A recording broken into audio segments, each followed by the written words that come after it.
What up, Patriots? It's your boy, Technically Clay, streaming at you from sunny St. Louis, Missouri. How's everyone doing out there? I hope you're doing great. I'm doing pretty good today. Pretty good.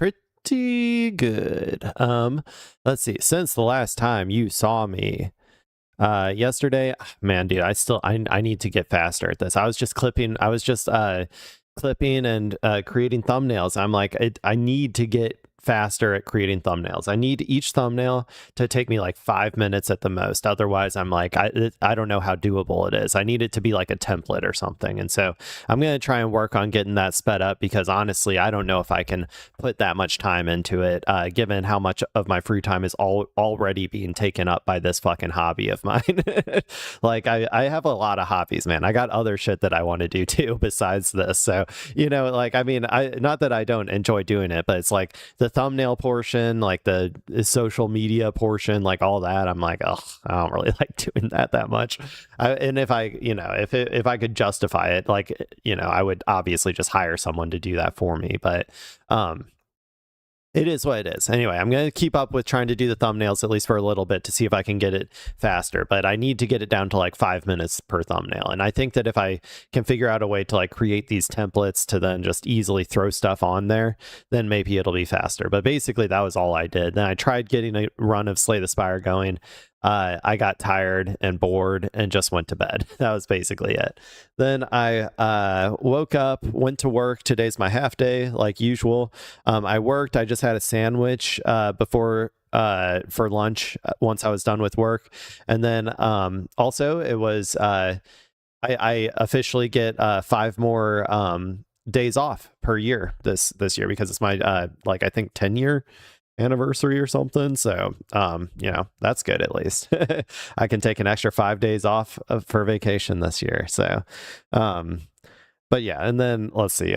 So then I ate a sandwich, and I came up here. I started prepping for the show, and then here I am for you, with you, the viewer. Hello. Hello, hello. I'm also drinking this. My wife got me this one time, but it's like these. I can't remember what they're called. Like, it's like a brand. It's almost like Gamer Subs, but it's like coffee, basically, right? It's just like powder that you throw in ice water, and it's like cold brew coffee, but it just dissolves. It's almost like instant coffee, I guess, in that way, but it's like flavored and stuff, and you can buy them, and you essentially get like one coffee's worth of caffeine in one scoop. And I like it better than Gamer Sups or whatever, because I don't really like energy drinks that much, but I love coffee. And this was really convenient, because now I'm thinking, oh, if I have like leftover hot coffee from the day before, so a lot of times what happens is, if I don't finish my coffee for the day, I put it in a container, I put it in the fridge, I save it for the next day. But then the next day I only have like a little bit of coffee, unless I want to brew another pot, but I don't want to brew another pot since I'm having leftovers. So I'm like, this is the perfect situation. Now I can do this. It's also got Master Chief on it, on my cup, so that's fun too. Gamer creds, right? I gotta get them anytime I can. Get them credits. Okay, let's go ahead and hop right into it. Today we're doing news of the day, and of the news of today, we got Iran. What's going on? What's going on? The Strait of Hormuz, is it open? Is it closed? Does anybody even know at this point? Is it in a Schrodinger's cat situation, where it's in a superposition of both being open and closed at the same time, and it's up to me to look at it and tell you, and like collapse the superposition into a actual state of being open or closed? Maybe. I don't know.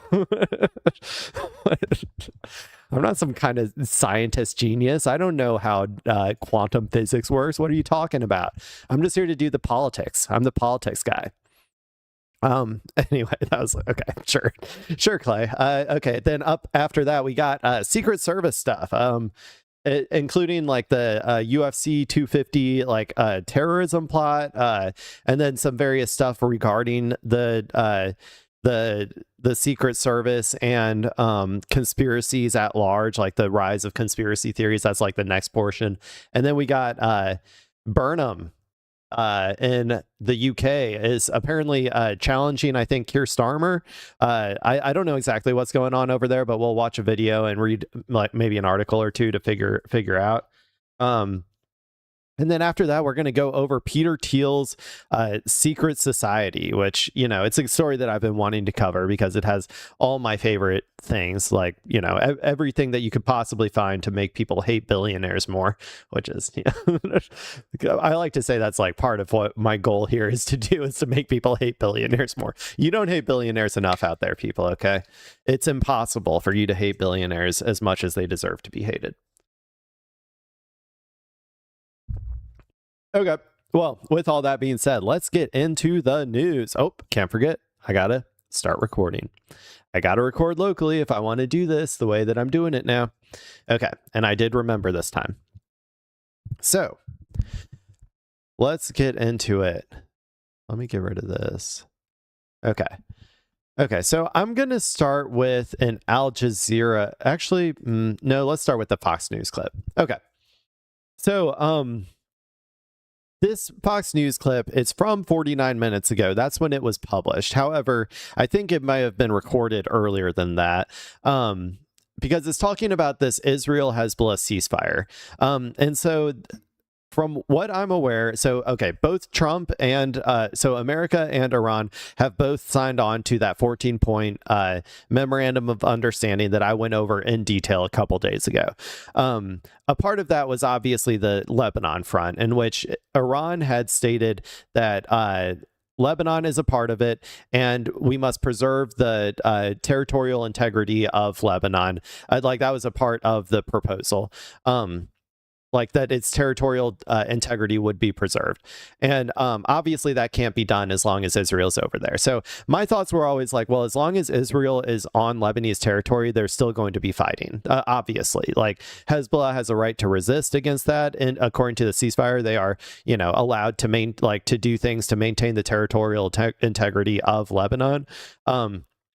And obviously, Israel is going to be Israel. They're going to keep doing war crimes left and right, killing as many civilians as possible. So apparently, there was a since the signing, there is now, I guess, supposedly a Israel-Hezbollah ceasefire. Now, this is, I guess, this should technically be like I said, a part of the MOU that was signed. So maybe this is just like a detailed, a detailed ceasefire that was come up with for Israel and Hezbollah that they are maybe signing on to. I don't really know. I haven't kept super up to date today. I was pretty busy at work today, so I didn't have a lot of time to listen to the news or anything. So let's go ahead and watch this. Let's see what this alleged Israel-Hezbollah ceasefire details is. And then we'll get into what's already basically happened like afterwards, because spoiler alert, I think it's already collapsed. But anyway, things move so fast when it comes to this stuff anyway. So let's go ahead and watch this. The United States and Iran supposed to be kicking off 60 days of nuclear talks to further define the arrangement that would end this war. Vice President J.D. Vance was scheduled to fly to Geneva to oversee those negotiations, but that trip was delayed at the last minute. And officials say the talks were called off due to ramped up fighting between Israel and Hezbollah. But now the two sides have agreed to renew. So I guarantee what happened was that Iran said, we are not even going to start negotiations until you stop Israel from attacking. Like that, I am almost positive that that is what happened. And then they said, we're not going to start these negotiations. And then JD Vance had to be like, oh, actually, we're delaying it or something. You know, like I'm like 99% sure that that's what happened. A ceasefire.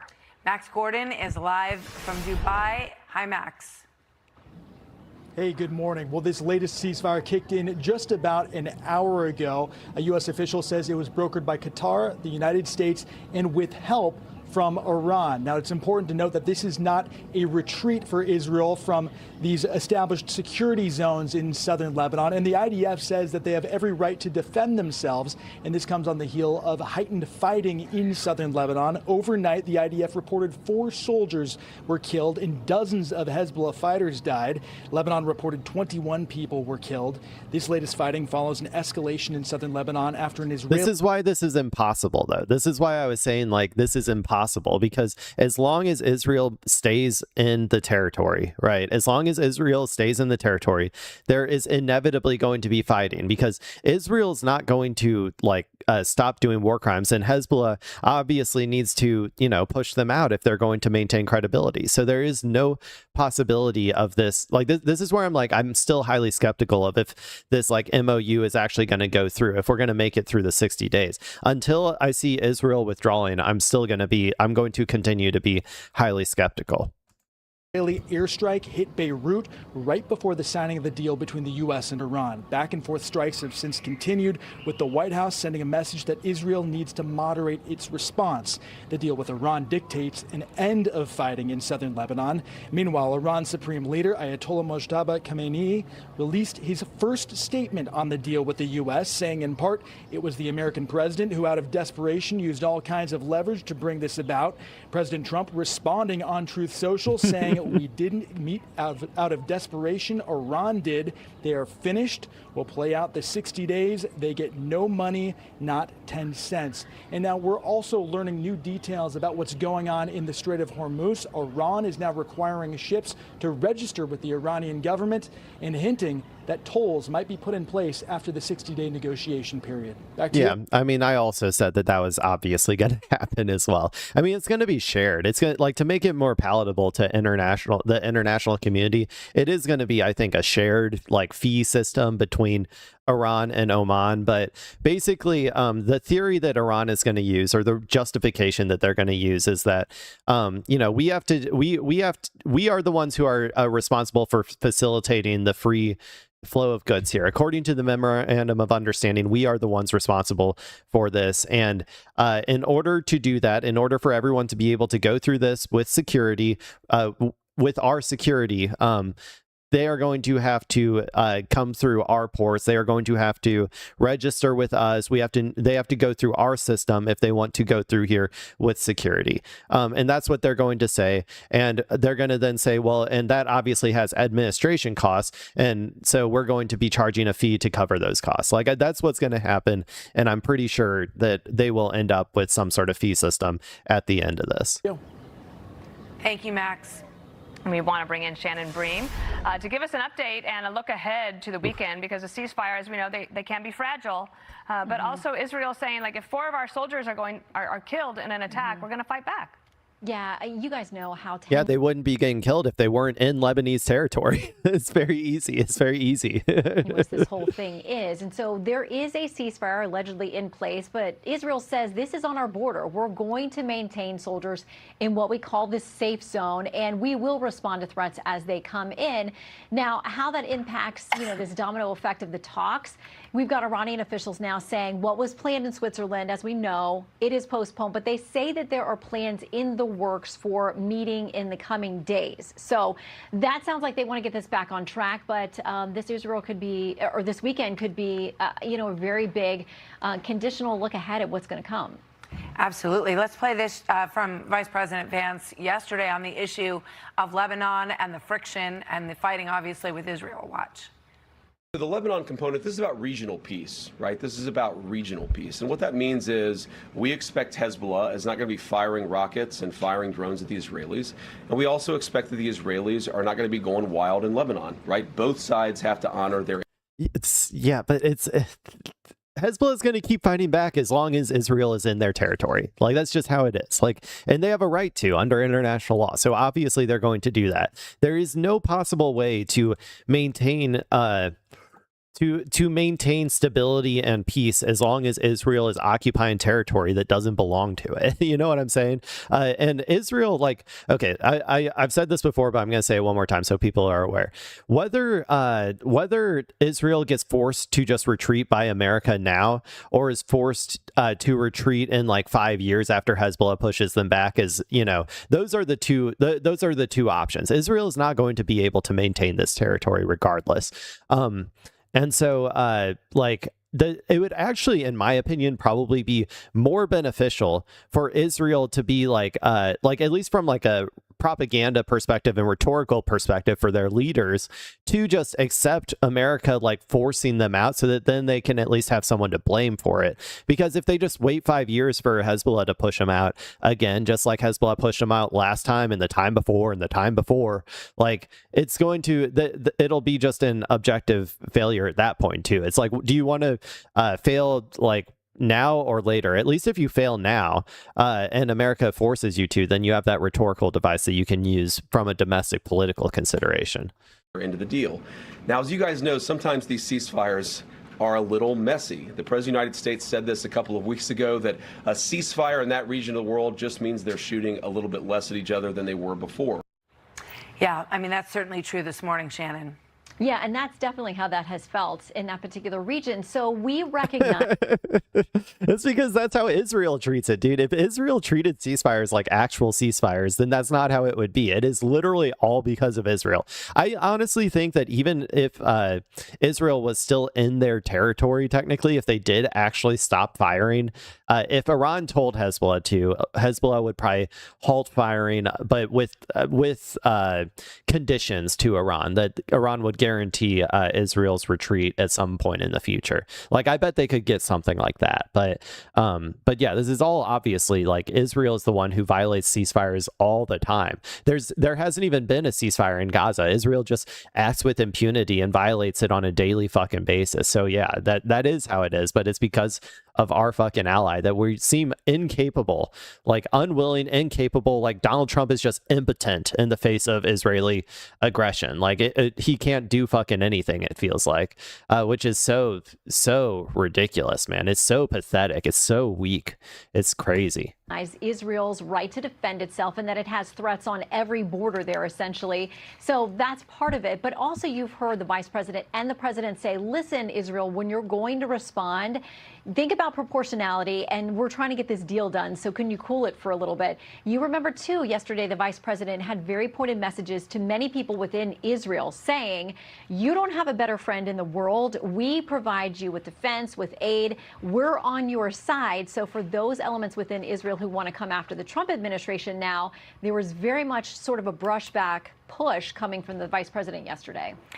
Shannon, let's switch gears a little bit because we still have these problems with immigration and the... Okay, I think that was it from their perspective. So let's go ahead and watch this video now. This is about, so Israel strikes southern Lebanon shortly after ceasefire announcement with Hezbollah.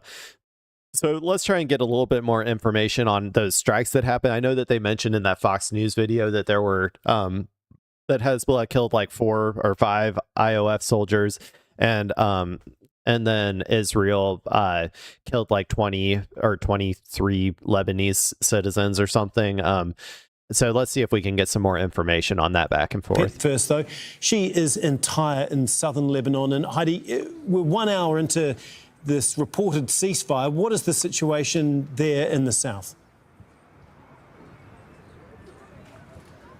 So in the hour since 4 p.m. local time, which is when this ceasefire was supposed to have taken effect, we've been keeping count. There have been 13 Israeli airstrikes so far, some of those in the outskirts of the city of Nabat. Yeah, that can't be like viewed as anything other than an intentional desire to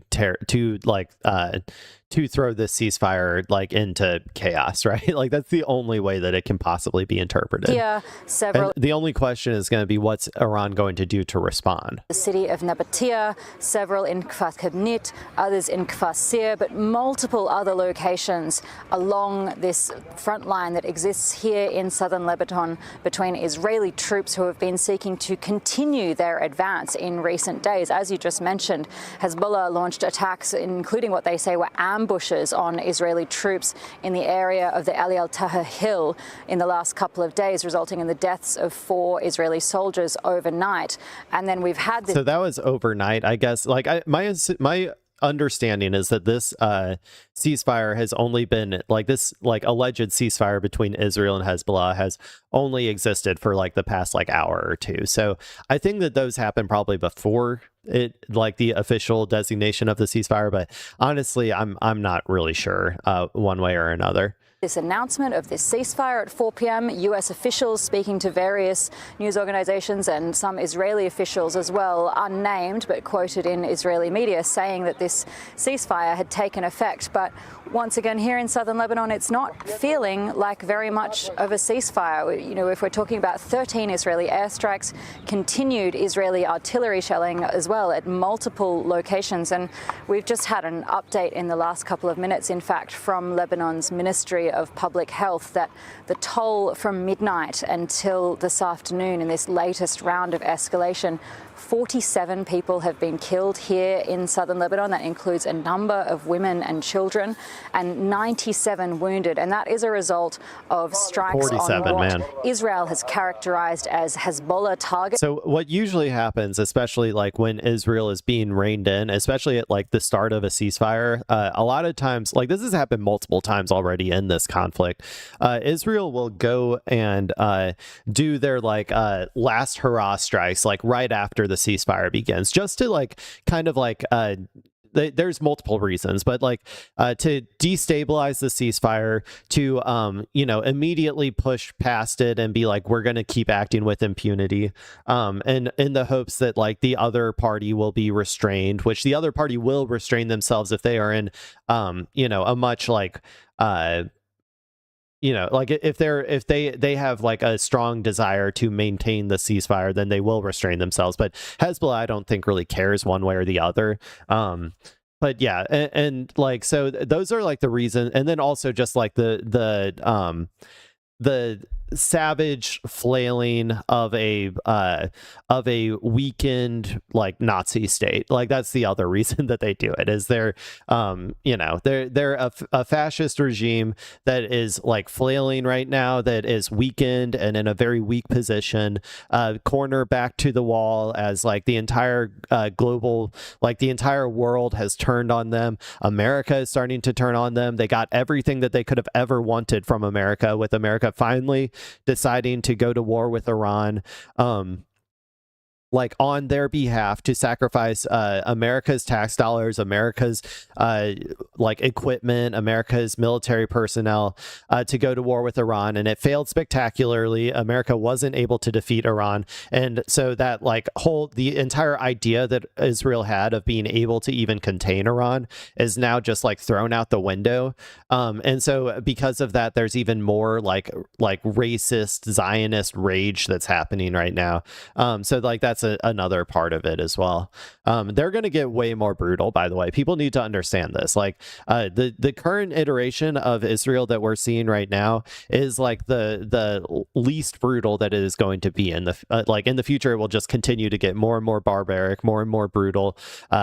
You know, we haven't seen the end of it. So just be prepared, and be prepared to organize to try to stop, you know, the worst aspects of what is likely going to happen in the future as they become even more weakened and diminished. But anyway, let's keep going. They say they've struck more than 100 in the last 24 hours. They say they've hit command centers in the Bekaa Valley and a number of other locations. But what they have also hit, once again, here in southern Lebanon is residential houses, and that has resulted in the deaths of entire families. Yeah, Heidi, like you say, that death toll has risen to 47 killed in the past 24 hours by the Israeli military, and 4 Israeli soldiers have been killed by Hezbollah. Can you just tell us what has Hezbollah been saying about its obligations under the Iran-US agreement?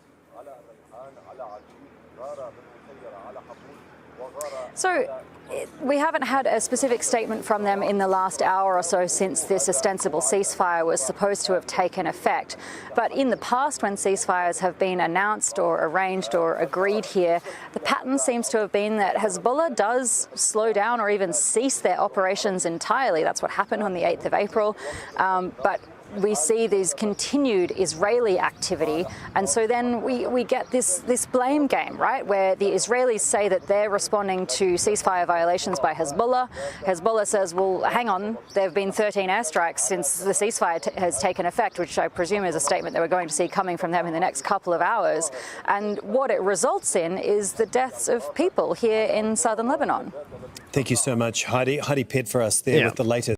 My guess is that Hezbollah is going to respond. It'll just start responding. That's what they usually do. They usually try to, like, after a ceasefire is in effect, they do usually try to stop until Israel violates it, and then they respond. So that's the typical, you know, sort of order of operations that I've seen historically.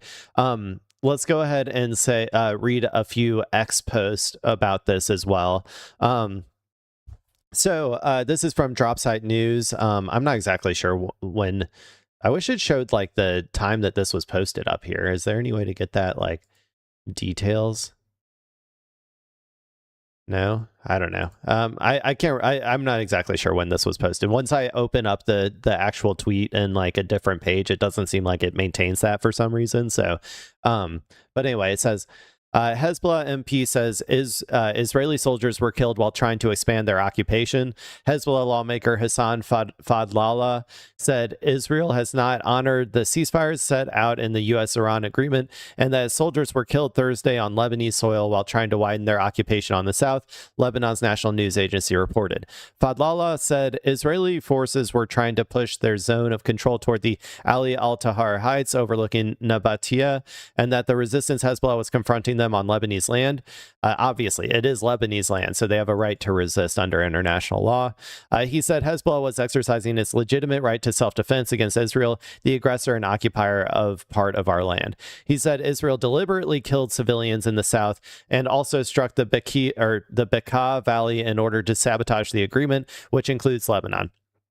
Fadlallah said Iran had informed Lebanon that continued talks depend on implementing the deal's first clause, a comprehensive ceasefire, and that there are no negotiations under Israeli fire. He said the U.S. bears responsibility for forcing Israel to comply. He urged Lebanon's leadership to learn from the Iranian position, reject any direct talks with Israel, and reconsider their handling of the negotiations while the assault continues. Yeah, Lebanon is the Lebanese army, Lebanese government is like really, really pathetic. They have really like just thrown away their sovereignty. They are literally trying to like they're like in the process of trying to like almost start like a civil war with Hezbollah at the point in time that like Israel, like a foreign nation, is like occupying their territory, and they're like putting out statements about Hezbollah, like Hezbollah strikes as like being destabilizing for the country or something. It's like, Jesus Christ, dude. Like, yeah, maybe if you went out there, if the Lebanese army went out there and started like, you know, murking IOF soldiers like Hezbollah does, like killing, you know, a few, like a dozen a week or whatever Hezbollah is doing. Like, maybe if they started going out there and trying to push them back, then Hezbollah wouldn't like need to exist. But you're not doing anything. So Hezbollah is the only one out there fighting for your people, fighting for your land. Like, it's pathetic. So anyway, it seems like this is Hezbollah's statement regarding those attacks, and as far as, and I believe that, I'm assuming that these attacks are exactly why Iran decided not to actually go to the talks. Okay. No, I wanted them out because they were annoying me. Okay. And then let's see what else we got here. Okay, so this is from Jeremy Scahill from Dropsite, being reposted by Ryan Graham. If President Donald Trump does not force Israel to halt its escalating attacks on Lebanon, Iran told mediators it is prepared to suspend the agreement signed this week and launch retaliatory strikes against Israel, a senior Iranian official told Dropsite. So that's kind of like what I was expecting to happen. Now, I didn't know if they were going to start doing strikes on Israel, or if they were going to close the Strait of Hormuz, or both. So yeah, that makes sense to me. I think they will have to do that in order to maintain some semblance of like legitimacy to this. Man, I hate getting so many notifications sometimes. To maintain the legitimization of this ceasefire.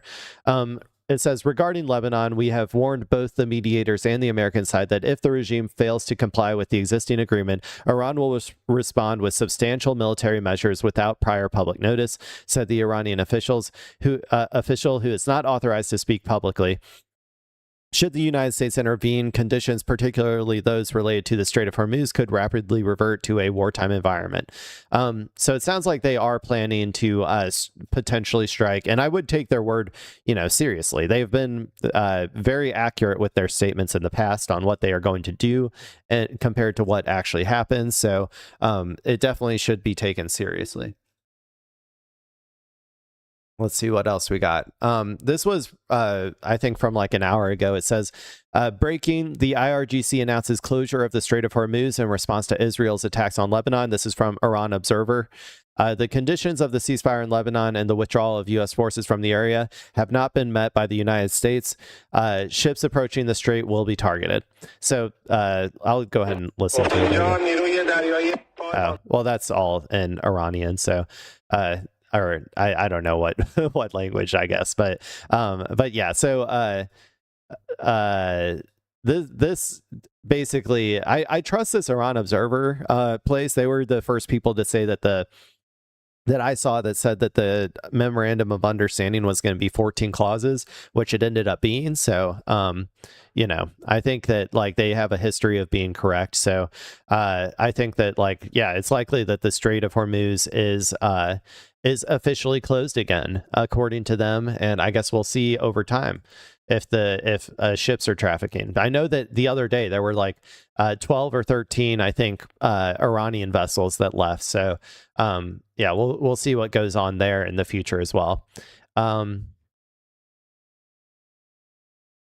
Yeah, this is just another, I think this is kind of a duplicate of what I saw before. So I guess that's the current situation right now when it comes to Iran. Let me see if there's anything else like breaking or whatever right now.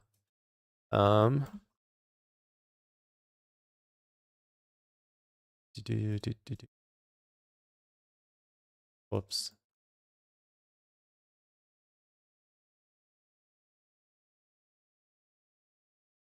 Okay.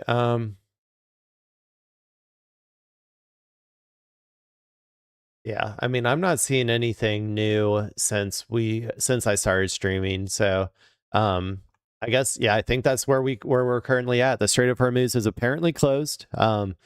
Like I said, we'll only be able to know that for sure once the like shipping data comes out.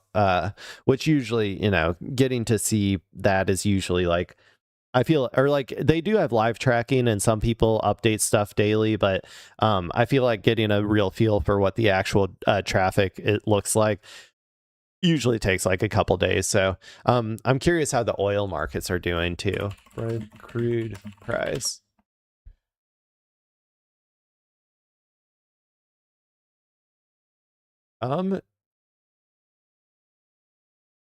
Maybe the futures. The price currently looks about the same. So, yeah, I don't know. We'll see what happens. We'll see what happens. I think that it looks like it's going up again, or the price of Brent crude seems to be going up again. I think people are starting to realize how volatile this ceasefire is. Yeah. Okay, well, and also it says, if President Donald Trump does not force Israel to halt its escalating attacks on Lebanon, Iran told mediators it is prepared to suspend the agreement signed this week and launch retaliatory strikes against Israel, a senior Iranian official told DropSite. So, okay, well, there we go. I think that's about it for the current Iran situation. So let's go ahead and move on from there. Man, only, what, 30 minutes? A 30-minute Iran segment? Oh my gosh. I'm getting better. I'm getting faster. I guess it was there wasn't like quite as much news going on as the last one or the last couple days. So regarding Iran, I mean there is, but a lot of it was just X posts and stuff this time as opposed to a bunch of videos. So let's go ahead and move on to okay. Let's move on to this because I haven't gotten to talk about this. I haven't looked super closely into it.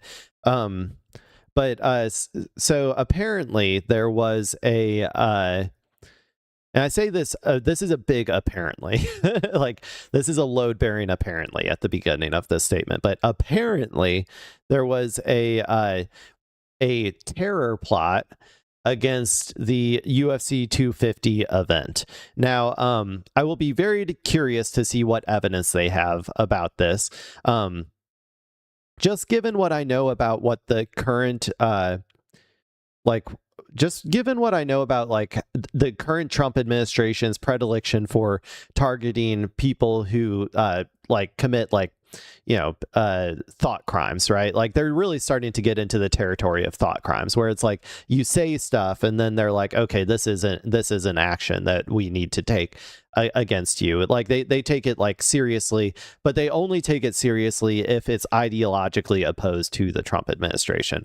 Like there's lots of people okay, I'll just give my prediction, I guess. I'm going to guess that these people had said some words that maybe weren't so good. Maybe even some of these words were technically illegal in terms of like they want to commit violence against people or something along those lines. But I'm going to guess that they didn't ever really take any concrete action towards that. But we'll see. Maybe I'm wrong.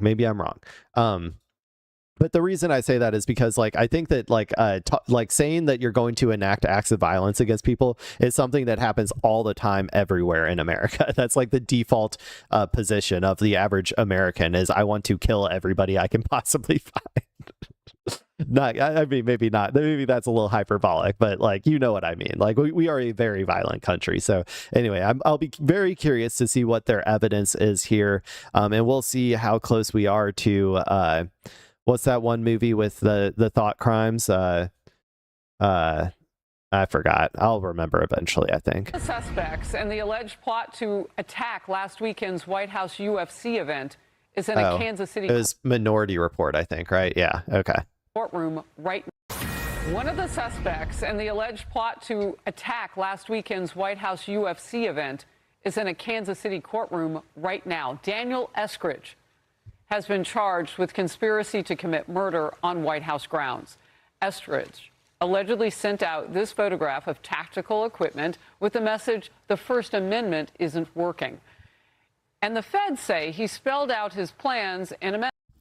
Well, that's just like, I'm telling you, man, go look at every Republican's phone and they will all have posted this exact same picture with this exact same text. Like, I mean, they probably would have done it under like actually, they probably do it now still too. I was going to say they probably did it under the Biden administration, but like, you know, like like every single conservative that, you know, go ask your Chud family, go ask your Chud friends. They have all posted this exact same photo with this exact same text before. So I'm highly skeptical that this could be taken like that seriously, especially in America, where like I said, like we're an incredibly violent country that is like full of guns and a whole bunch of people who have delusions of grandeur that they're going to, you know, save the world or save their family by being able to legally shoot somebody or whatever, you know, like it's not that uncommon.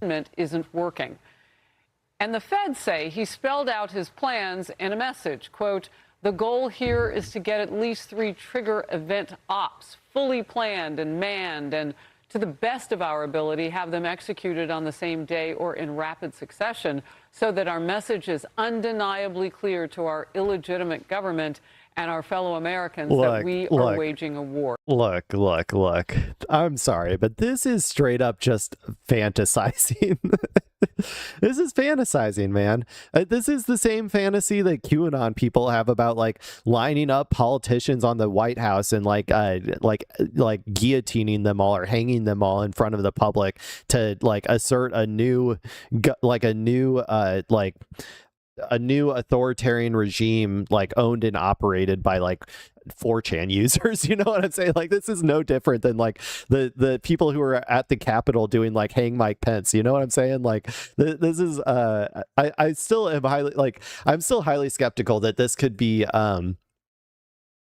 this text is not leading me to believe that there is any actual actionable threat here. This is a bunch of people like probably like on 4chan or like Discord or whatever, like talking to each other, hyping each other up, pretending like they're going to, you know, start the revolution or whatever. Okay, let's see if they got more evidence. You're gonna have to do better than that, Fox News. Here to our illegitimate government and our fellow Americans that we are waging a war, end quote. He's one of the 5 suspects who have been arrested so far. We're led to believe there could be many more. Look at this dude on the right, man. Sorry. Oh, man, I shouldn't be too appearancist, but man, 19. Whew. More as part of this. It's a rough 19. And this group includes the alleged ringleader, who authorities say is an illegal immigrant. Investigators say illegal immigrant Abraham Alvarez was responsible for planning, organizing, and directing the attack through an encrypted group chat. And prosecutors say Alvarez directed his co-conspirators to rig explosive drones, quote, "as many and as deadly as we can get." The Department of Justice is releasing more information.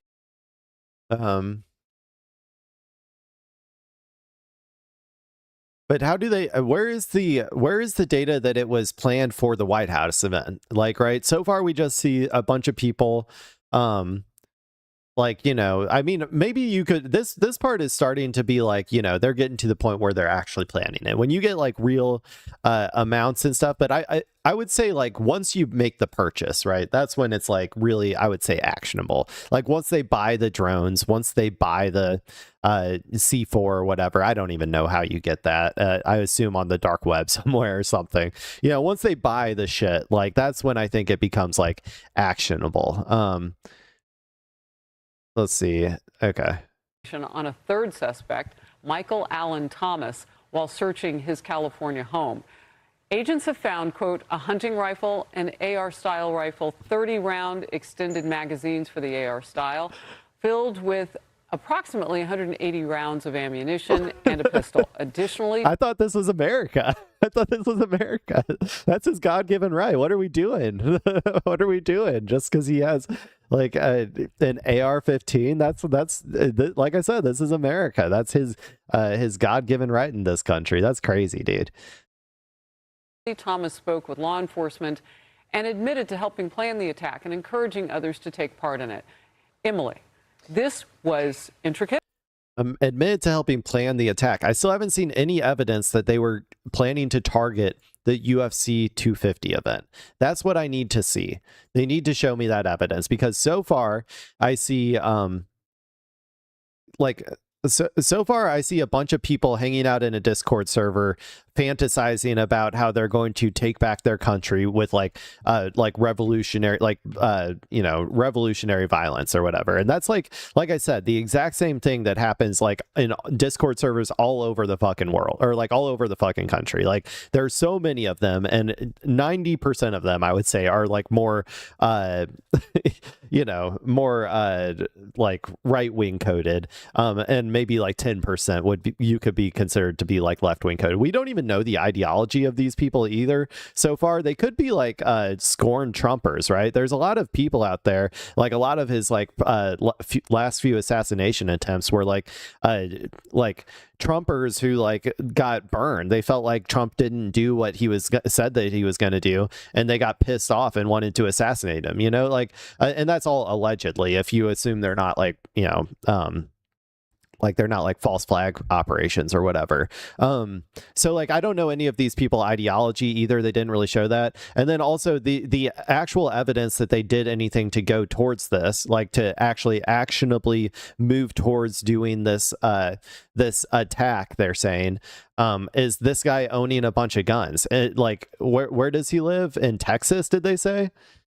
Like, you know, like, oh, what a surprise, some dude, some like teenager from Texas has like an AR-15 and like, you know, hundreds of rounds in his closet or whatever. Like I said, that's just like every like a whole, like a bunch of people's homes, you know. Like I don't know, it's so far I'm still not seeing anything really really that evident. If they said something like, okay, when I would say it gets into like I said, if you purchase the stuff, and if you actually purchase this stuff for the attack that you're like quote unquote planning to carry out, and also if you are very specific about the target that you are trying to hit, like when you're going to hit it, how you're going to do it, like what you're going to do. Like so far they haven't shown me anything of them saying we are going to target the UFC 250 event with these drones. They cost $1,300 here on the internet. That's when you start getting into the point where like, okay, they are planning a specific event. So far it still seems very generic, all of the quotes that they've given me. Planned out and apparently involved a lot of people. And note the language. So the illegitimate government. Where does someone get that from? We know exactly where they get it from. The actions of the government. That rhetoric has been fomented on the internet and by our elected officials. Look at the leaders of the Democrat Party who call this president an illegitimate president, who says the the occupier of the White House. I mean, we've heard this language.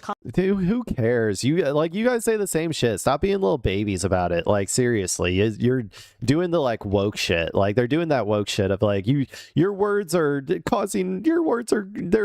causing violence and we don't like it. It's like, cry harder. You got like a crazy like you know, like pedophile warmonger in charge of the presidency. Like who, I don't know, like I think that his actions are causing a lot more of this than just like the rhetoric of the, you know, the Democrats or whatever.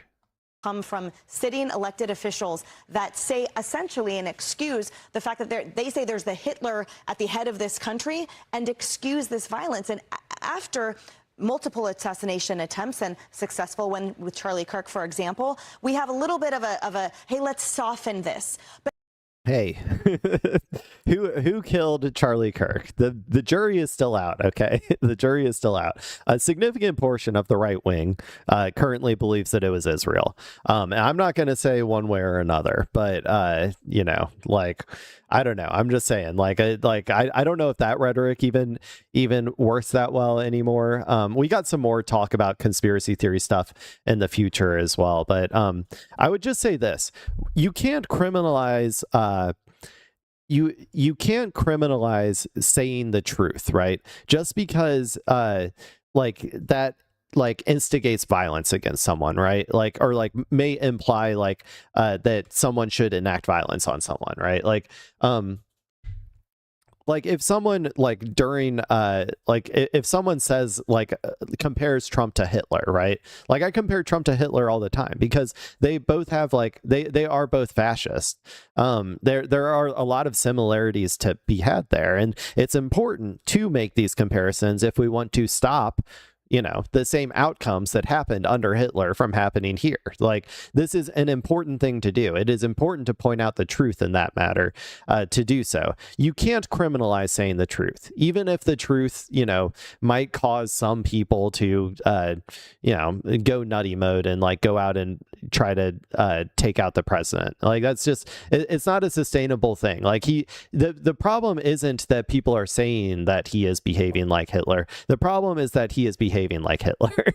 And so you gotta, if you don't want all this like you know, all this violence, and let's not forget like who started all of the violent rhetoric, right? Like there was like quote unquote normal politics before the era of Donald Trump, where I mean, yes, like Republicans were still like psychotic, but they weren't like, you know, they weren't like constantly agitating for you know, the violent like the violent like I don't know, destruction of their enemies 24/7, right? Like a lot of this was started by the Republicans. We just have to be clear about that. And so like I don't know, when they get this like when they try to do this thing, like I just think nobody cares anymore. And it's also funny because like this sort of stuff would have worked on Democrats a lot in the past, where you complain about their rhetoric and how they're, you know, they're instigating violence and oh my gosh, what are they going to do? And like, while at the same time engaging in like the most violent rhetoric possible. Like that was how it used to go. They would like, these media people would like chastise Democrats for doing that, but then like let the Republicans off the hook for doing the same exact, or like way worse. Right. But the thing is that now we've lived under Trump for like 10 years, basically. And so all of the Democrats, like the actual people in the Democratic Party, like the base, all of them are like, fuck off, who cares? Like Donald Trump's in charge. It's like a pedophile war criminal, right? Like we are not going to take this shit seriously. So it really takes away a lot of the power of like these institutions. The only people who even somewhat like try to pretend like they care about this sort of thing is like the centrist do nothing Democrats, like the Chuck Schumer types or whatever, might go on here and be like, yeah, maybe we should tone down the rhetoric, but that's not what the base wants to hear. The base of the Democratic Party at this point is just like it's too late for this. We can't be like getting worried about like our words and the instigation of violence when we have the institution of like American fascism like growing in this country. Like it's getting to a fever pitch. Like it must be stopped. So I don't know. A lot of this, I think, this sort of like chastising has been like you know, the water has been taken out a little bit, or like it just doesn't. It's not as effective as it used to be. But how many more of these do the brave men and women of the FBI and DOJ have to thwart before this lesson is learned for real? These teenagers are getting this language about the elites, the corporate elites, and the billionaires and the oligarchs and the no kings and everything. Yeah, you can't criticize our billionaires. Don't criticize them. Why are you crying? Why are you yelling about our billionaires? They're just poor little billionaires. They're just little poor little billionaires, and all these people are out there yelling mean words at them. Oh. I mean, we have sitting senators that are going on tour about this language, and then we wonder where they get it from. This is absolutely frightening, and don't overestimate or underestimate those podcasts with a lot of reach that are trafficking in this extremism for a monetary value to them, that all of the are we going to get a Hassan Piker reference? I hope so. These kids are just lapping up and clickbaiting. So, Molly, hearing Emily mention where we're seeing some of this and hearing some of it, it's on the stump. So not only is there a fomenting of this assassination culture talk, See, this is what they're trying to do, though, right? They are trying to straight up criminalize criticizing billionaires. Like, that is the end state of this, by the way. That is the end state. Is like, because look, the end result of this is going to be like, of the American capitalist system, is going to be ungodly amounts of wealth in as few hands as possible, and the rest of us destitute, dying on the street, trying to beg for scraps, right? That is the inevitable, like, end state of capitalism. And as, you know, as people start to get agitated by that obvious reality, like, they can't, like, you know, push it aside in their head anymore. Like, they're literally being forced to reckon with their material reality deteriorating at an, like, impeccable rate. As that happens, they are going to start to finally be forced to, like, point to the real villains, the billionaires. They're going to be forced to be like, we deserve that money. That is our money. They are taking it from us. They are stealing it from us, and they're going to get mad. And then they're going to start going after, like, once they know who the villains are, they're going to start trying to create, you know, ways of stopping capital, ways of, like, taking that, clawing that money back, clawing that wealth that they have stolen from us back, right? But the systems that we have in place are going to try to stop that at all costs. And one of the ways that they are going to do that is they are going to start trying to make it illegal to criticize things like capitalism. They're going to make it illegal to criticize, like, that billionaires have way more than they should, and we should distribute that in a better way, right? They're going to, like, start throwing people in jail for these types of, like, words and rhetoric. And really, at the end of the day, I think that is what this is all about, what they are starting to do here, especially with how I'm seeing their messaging going on in this particular segment. Like, it's really, like, I mean, I think that my assumption at the beginning was right. And I'm going to have to see more evidence about this, but so far I think my assumption about what this whole UFC 250 thing is right, because I think this is just the start. And listen to me, conservatives out there, if you're listening, you know, one day your material conditions are going to get pretty bad too, as this keeps going, okay? And you're going to want to be able to, you know, go out and use your words to criticize the current organization of society. Like, it's inevitable. Like, at some point your material conditions are going to deteriorate. So this isn't just for me. This isn't just for, like, the hyper wokes out there or whatever. This is for everybody. Like, I need everybody to understand this. They're actually trying to put people in office who are talking that way. People, maybe some guy with a Nazi tattoo. I mean, a whole lot going on, and it's not even behind the scenes politically. Yeah, one of the suspects in this case mentioned a specific U.S. senator as being someone that they would be targeting because she had taken money from the pro-Israel lobby. So that's another vein in this. Anti-Israel, anti-Israeli money, anti-Israel influence. You're really starting to see where they're going to go, like, where they're going to go in terms of, like, what they're going to criminalize, right? Like, I'm telling you, this segment right here is very informative about what the future of America is going to look like, what they're going to criminalize, how, like, you know, what they're going to make thought crimes. Like, this is, pay close attention. They're telling you exactly what's going to happen. It's going to be the Israel shit. It's going to be it's going to be billionaires. It's going to be you know, criticizing politicians, criticizing billionaires, criticizing Israel. Like, I don't know. Eventually, they're going to be, like, criticizing pedophiles. You're not allowed to criticize pedophiles because so many of our elected politicians and, like, billionaires are, you know, they're a protected class. That would be crazy, man. We'll see. We'll see where it goes. United States politics. And honestly, this particular crew spoke about really just wacky conspiracy theories as well, tied into Epstein and the fallout over the Epstein files, and, you know, really bizarre things related to, you know, the blood of infants, just very deep, strange, bizarre conspiracy theories.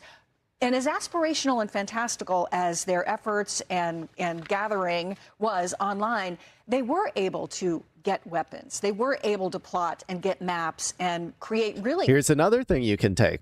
What they're saying now is, okay, maybe these people shouldn't be allowed to buy guns, shouldn't be allowed to buy weapons. Conservatives, right wingers, I'm telling you, like, they're gonna come for your Second Amendment rights. They're going to take them away and get mad. Quite a drastic scenario, and gave the FBI not a whole lot of time to crack down on this. But thankfully, a mother came forward and had heard things that her son had said. And one thing led to another, and they were able to arrest about 5 people. But the thing that's most concerning is that there are some roughly 19 or 20 folks that were on these chats that the people had drawn together to have these conversations about. And it took one brave mom to speak up. Okay, this was definitely a fucking like Discord server, or maybe like a Signal or Telegram channel or something. But like, this is given all the hallmark signs of like terminally online people. Like, I'm just saying, like, I really need to see like, okay, I really need to see like the logs. Give me the chat logs, please. I don't know how serious I'm supposed to take this until I see the logs. When I say brave, I mean, there's a monster in her life, potentially. So, I mean, she was being brave. I was at that event. There was no mention of this. There was no way for us to know what was going on. So a huge thank you to everybody who kept 4,000 people at the UFC event at the White House safe. I want to take a quick right turn and talk about what's more troubling than all of the other rhetoric and things that are inciting all of this, and that is the ability for these types of microcells to exist. In years past, when we thought about terrorism, we thought about large organizations, you know, putting that pressure on us. Now we have, with technology, with the affordability of drones, with the affordability of other weapons, these small microcells, these folks here, they're everywhere. And I think that's probably more to celebrate that they were stopped, but a lot scarier to know how difficult that is to defend. And think about what's been written about this, Kaylee, that the plan was to shoot people after they've been evacuated. Like on the way out, they were going to. We had so much military there. I mean, there were units from all around. It was. Okay, so maybe they did specifically talk about the UFC event. Maybe. Okay. Like I said, I still need to see logs, but even so, I'm just going to say it. I think that these people were just fantasizing in a Discord server or something. We'll see. Maybe if they purchase drones, if they purchase the material that they would need, if they purchased this gun recently, specifically for this event or something, those are all actionable offenses. I would just need to see more details. It was packed with some of our finest leaders. Many of them are in the Gulf right now. Some of them are stateside too. Okay, I think I'm done with Fox News. We kind of got, that was very informative. This panel right here was very informative because they're telling us exactly how they're going to behave in the future as the contradictions worsen and as people get more and more mad. Okay, let me go ahead and move on to, or not move on, but I want to talk about something sort of related. I don't know how, yeah. I don't know how far into this video I'm going to get. I just saw the title and I thought it was hilarious. So this one's from CNN and it's somewhat related, right?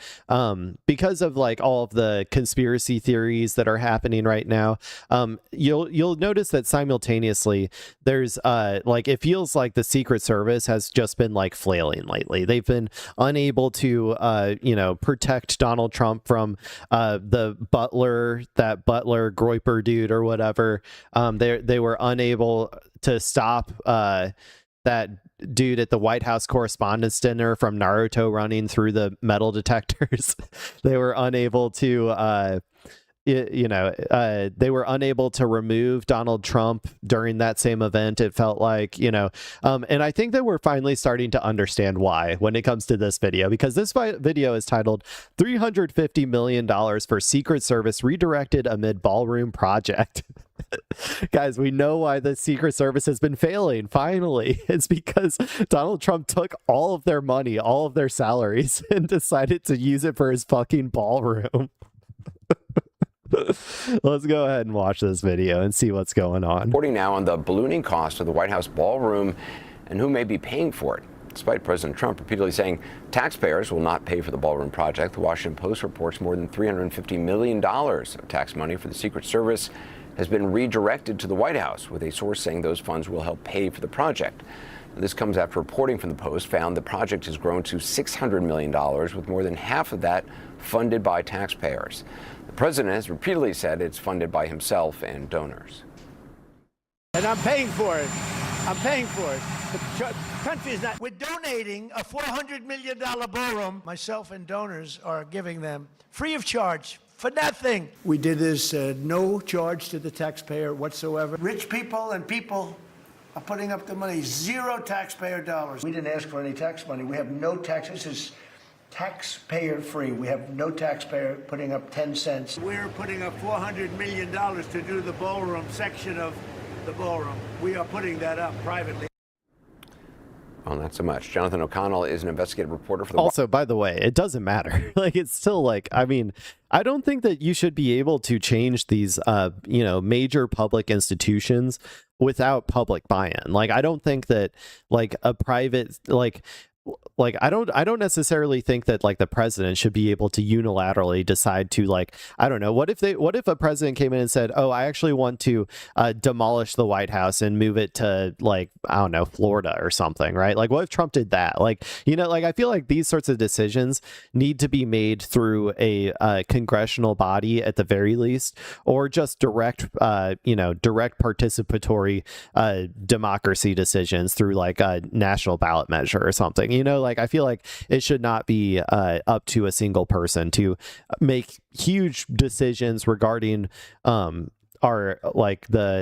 even just the physical makeup of our institutions without getting buy-in from the people. Washington Post joins me tonight.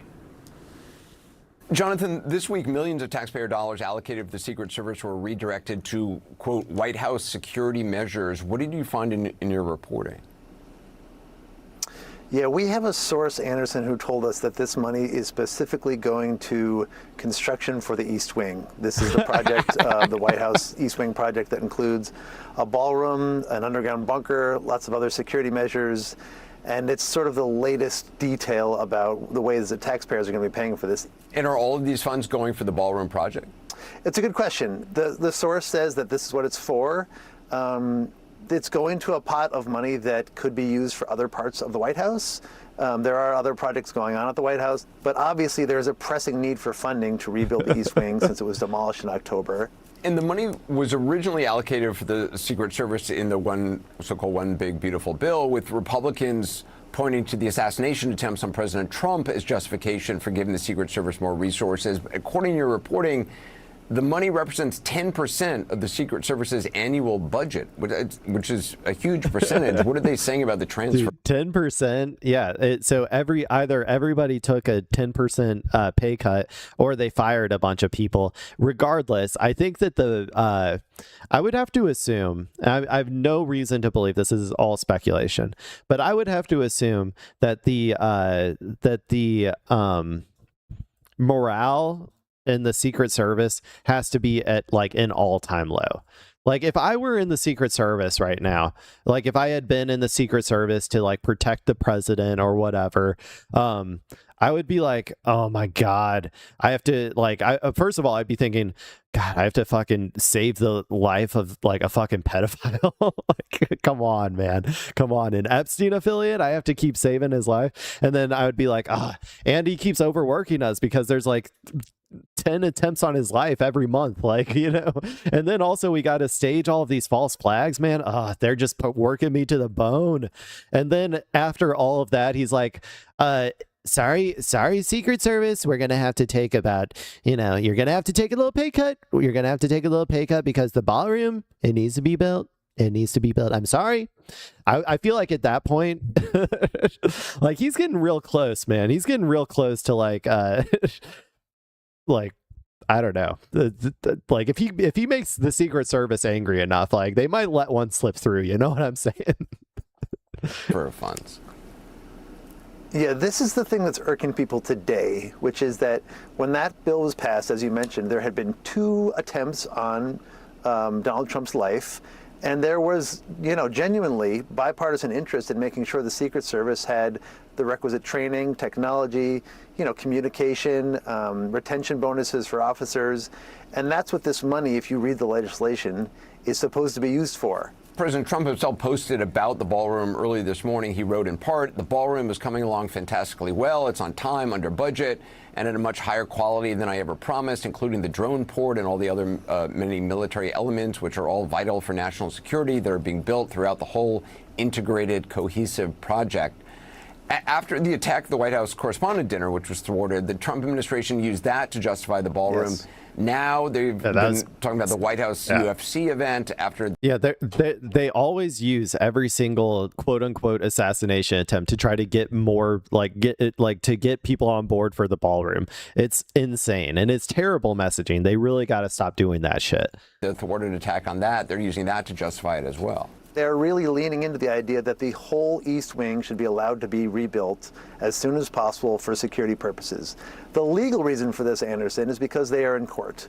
And in court, the judge has stalled or put a halt to construction above ground or construction that's not for security purposes. So I think the smart part of the... Are you kidding me? I didn't know that that was the thing. I knew that there was like, you know, court hearings going on about this sort of stuff, but like, I did not know that they had specifically said unless it's for security reasons. Well, no shit. They're trying to, you know, they're trying to like have all of these, you know, assassination attempts lead back to the ballroom. Like, yeah, it makes perfect sense now. It makes perfect sense. I get it. I didn't even know that that was a thing. That makes perfect sense. You know, the president's posting there is he is portraying the whole project as a security need. Yeah, I mean, his use of... Okay, I think that that's all I really wanted to see from that. I really just wanted to talk about the fact that they took $350 million from the Secret Service to give to the ballroom, and I'm like, yeah, I don't know, man. We'll see. We'll see how they... I don't feel like they're going to be too happy about that. But okay, and then I wanted to also talk about a couple more things here. So we're going to start with an article by, this was from April 17th, so, you know, a couple months ago, but we're going to talk about the conspiracy theorizing. And I want to be clear, the reason I want to read this is because it's not just like the loony left or, you know, the non like Republicans or whatever that are conspiracizing about the Trump assassination attempts. Like, it is also the right wing. And I wanted to read this article to try and, you know, to help make my case regarding that, because I say that a lot. But like, and that's all just anecdotal from what I know about like how Candace Owens conspiracizes and like the various like online personalities and like Twitter discourse or whatever. Like I kind of like see it, but I'm hoping this will give a little bit more like information about it, and maybe we can, you know, learn a little bit about this. So in recent weeks, his criticism of this is by David Gilbert from Wired.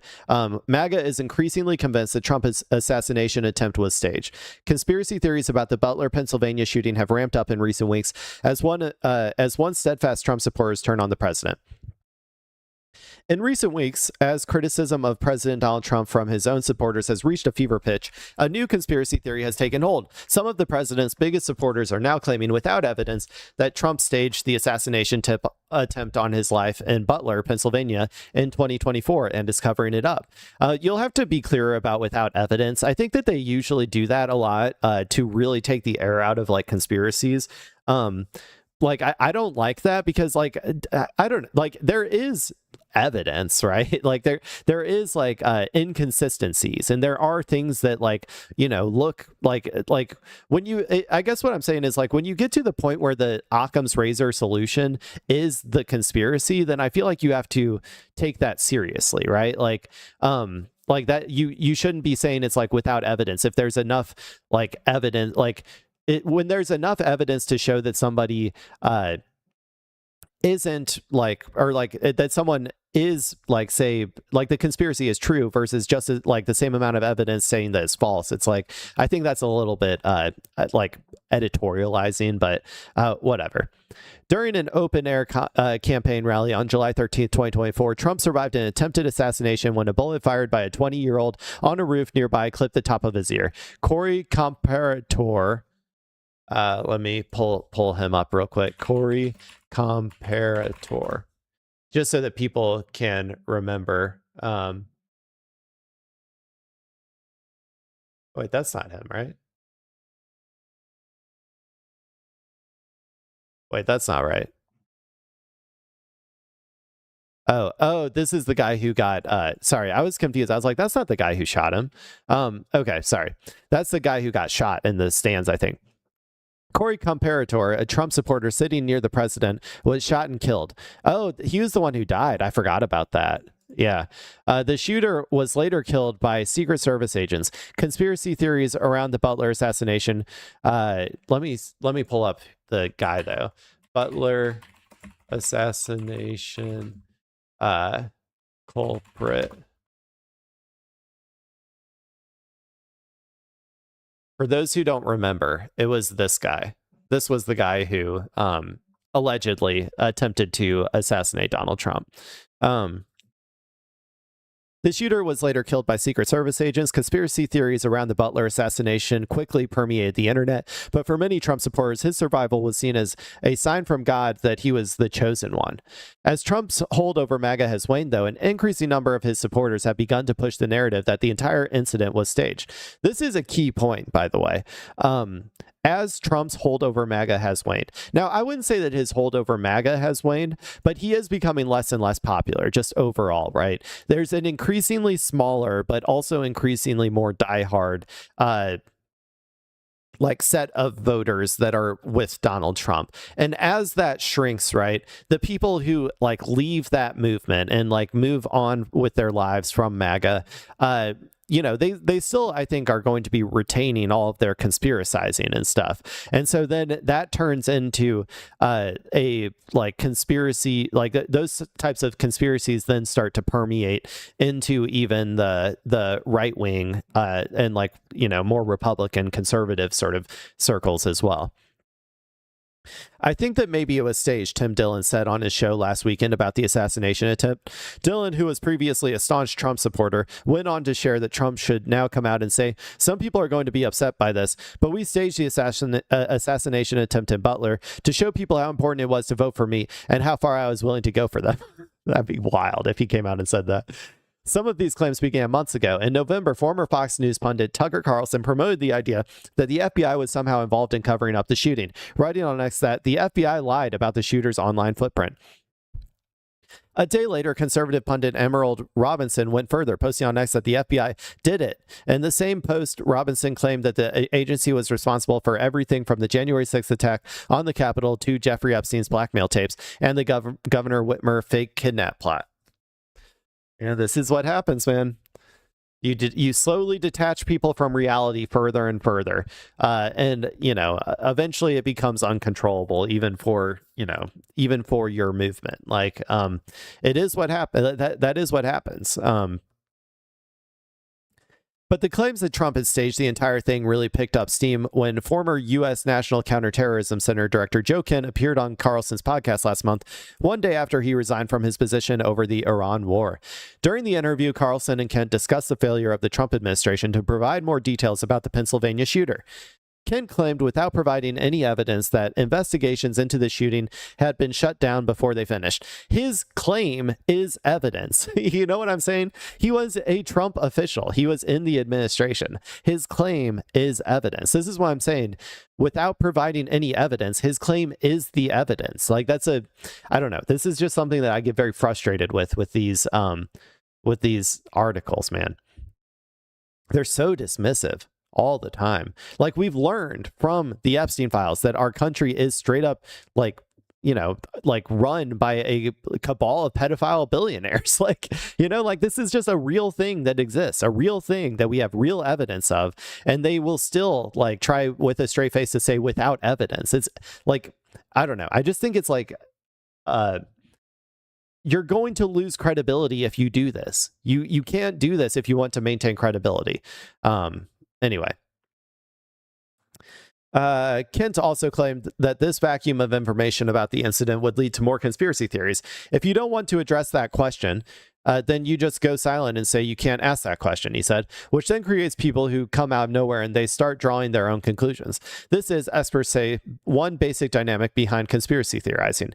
If you cannot look at this story and use critical thinking skills and have at least some questions, you are the problem and we need you to snap out of it, Tricia Hope, a GOP national delegate from Texas and former Trump supporter, posted on X about Butler this week. Yeah, I mean, because, I don't know. Because this is what I'm saying. A lot of these statements where they say without providing any evidence or where they're just immediately dismissive of conspiracies is a way to try to get people to turn their brain off, right? So it's this is where I agree with this person. I assume that I would hate her policies or whatever, but I agree with this person. You should be using your critical thinking skills to understand this stuff, right? I'm not saying that I 100% believe that that the Butler assassination attempt was staged, but I do think that there is enough evidence to make it questionable. Like I do, like I really do. Same with like I don't know, just like all like any of these conspiracies. Like I was gonna say like the Epstein killing himself or whatever, right? Like I don't know 100% that he didn't kill himself, but all of the evidence and my critical thinking points to the fact that someone killed him, right? Like he was blackmailing the most powerful people in the world. They've killed for a lot less. You know, a couple of the people that Epstein trafficked were mysteriously died, right? Like it's not that much of a conspiracy to take like the obvious realities of the world and using critical thinking make inferences about what is happening. That's what I'm trying to say here. On Telegram, prominent QAnon promoter MJ Truth asked his 100,000 followers, how does everyone feel about the narrative surrounding the Butler assassination attempt on Trump? The overwhelming majority of the hundreds of replies, almost all of whom remain Trump supporters, said they believe that the incident had been staged and the truth may never come out. So I guess they're still Trump supporters, but they just don't care that they think that he tried to stage an assassination attempt. The truth will come out 60 plus years from now when we're all dead and nobody really cares anymore, just like JFK. One follower wrote. Many claims about the Butler conspiracy theory have also involved discussion of the Israeli government's purported control over the U.S. government that strongly echo classical anti-Semitism. In a monologue posted on his channel last week, Carlson questioned why Israel had so much control over our government. Again, they do have a lot of control over our government, like Israel does. And I think that it's ridiculous to try to say that it's like anti-Semitic to say that that is true. Like you can't take objective reality and then claim bias or something. Like I kind of talked about that earlier, right? Like it's we have to be able to say the truth and and the truth. I don't know. Like there's a difference. What? Oh. What time? Oh, sorry. 1 second.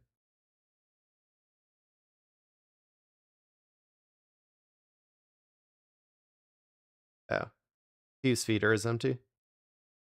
Okay. Well, you can feed him. Or you can fill it up. Sorry, I'm in the middle of doing it. I can do it. I'll be done at 1. I can do it then. Sorry about that interruption. Anyway, many claims about the Butler conspiracy theory have also involved discussion of the Israeli government's purported control over the U.S. government that strongly echo classical anti-Semitism. In a monologue posted on his channel last week, Carlson questioned why Israel had so much control over our government and claimed that one of the clues is the Butler shooting and that the Trump's administration's failure to investigate the incident indicated the level of Israel's control. This allegation was then echoed by Candace Owens, another prominent MAGA figure, who claimed in a recent podcast that Israeli-American political donor Miriam Adelson was actually behind the attempted assassination. Owens claimed that Trump had taken $100 million from her in donations, but had not followed through on his promise to then support Israel's annexation of the West Bank, and that this was the reason for the attempted assassination. Owens further suggested that this was also the reason Trump never really investigated the assassination properly when he became president. Ali Alexander, okay, I think we kind of got the gist of this. Let me go ahead and open up this real quick. I also wanted to read this poll if they just have the stats. Let's see. New poll finds this is from May 11. New poll finds a majority of Americans unsure if attempts on Trump's life were real. A NewsGuard YouGov poll released Monday finds that 30% of Americans think at least one of the incidents was staged. The findings come just weeks after a gunman allegedly blah, blah, blah. Let's see. When given the options of true, false, or not sure, and asked whether each of the incidents was staged, a majority of respondents said they thought each event was either staged or said they were unsure. Let's see. So, okay. A majority of respondents, that's interesting. A plurality, roughly 45%, said each was a real attempt. So yeah, if you include the unsure and trues like together, then it's a majority believe that believe that it was staged, right? The correspondence dinner one, I guess. Let's see. 1 in 4 believed the attack on the correspondence dinner was staged. The same was true for Butler, where 24% of respondents believed the attack was staged. Like, if I was answering these questions, I would probably say unsure, personally. But anyway, do they have any information on the demographics? According to the poll, Americans 18 to 29 were the most likely of any generation to believe all 3 events were staged. That would track, I think. Younger people, I think, are a lot less trusting of like the official news story or news news source. It's a sentiment also more pronounced on the left, with 21% of Democrats feeling that way, 7 times more than Republicans. When asked about all 3 incidents, larger shares of Democrats say each event was staged, with 34% saying that about the correspondence dinner, 42% about Butler, and 26% and 26% about Trump's golf club. The Republicans were less likely to think the events were fabricated. Rubinson notes a striking increase in the number of GOP voters who think the shooting at the dinner was staged, 13% compared to the events at Butler and Trump's golf club. So I guess Republicans still aren't that high. Maybe it's just the more prominent ones online make it feel like they're like it's like a larger portion of them.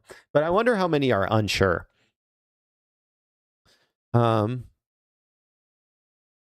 Yeah, let's see if we can open up that poll actually real quick.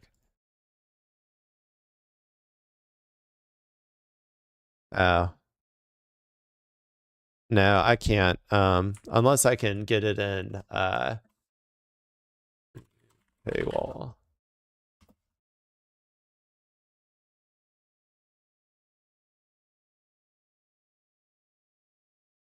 No, I can't get to it. Okay, never mind. Well, that's about it though. That's what I had for the Secret Service /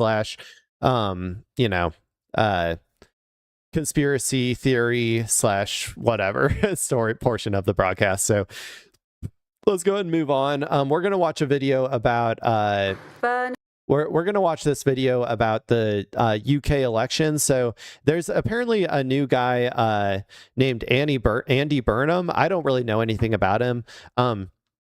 But for those unaware, Keir Starmer and Labour in general are becoming incredibly unpopular. Keir Starmer has essentially like reinstituted a new wave of neoliberalism. Like he's really going through like the Biden situation right now, right? Where he got elected like through a quote unquote mandate by working with the left in order to get him elected to take power, right? And to get Labour elected and take power. Then once he got into office, he did not materially change anything for the working class, and everybody became soured on Labour in general. He did classic neoliberal shit like privatizing public stuff, austerity, all that sort of stuff, right? And so everybody hates Keir Starmer now. He's also, he had an Epstein affiliate in his cabinet and he knew about it. Like there's that as well. So really everybody is tired of Keir Starmer right now. And apparently there's this there's a new guy named Andy Burnham who might be thinking to take on Keir Starmer, I think, or something along those lines. So let's go ahead and watch this video and see what's going on. Andrew Murray, commonly known as Andy Burnham, the Labour and Cooperative Party, 24,000. Uh-oh, they got the furries, the furry support. What is this? Who the fuck is this? Wait, what? I just noticed this guy too, trash can guy. What's he doing here? This is crazy, man. What is going on? 1,927.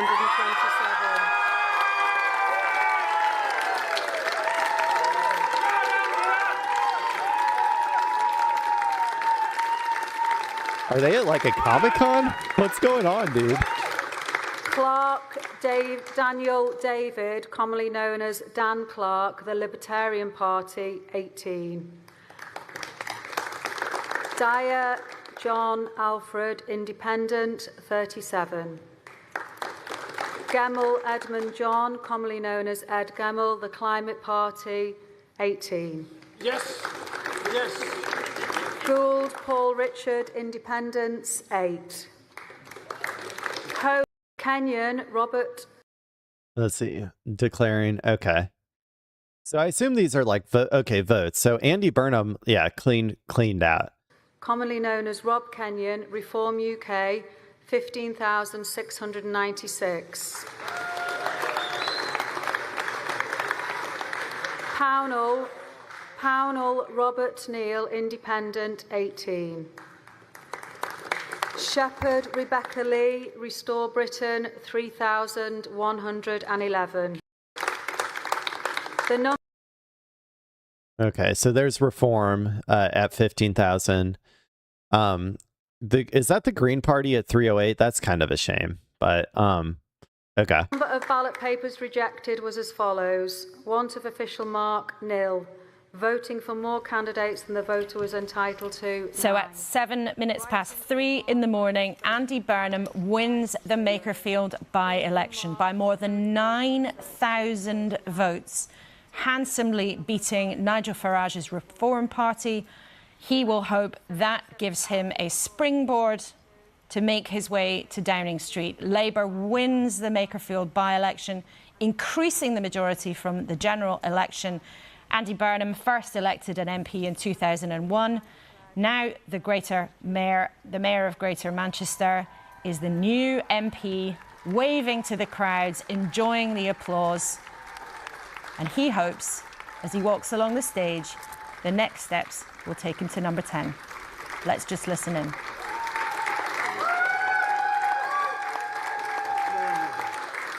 So I guess this is the guy.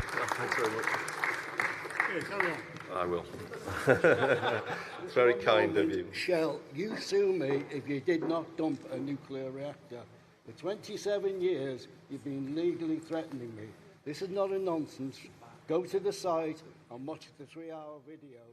Dude, British politics is bonkers, man. Who is this guy, too? And who is this guy who's just rambling about the nuclear... someone targeted him with nuclear reactors. Entirely sure what's happening there. Somebody tried to confirm the news. Andy Burnham has won the Makerfield by-election. Okay, let's just hop to the speech. We'll see why he won. Let's try to figure out why he won and if they're going to chart a different direction for Labour. Perhaps.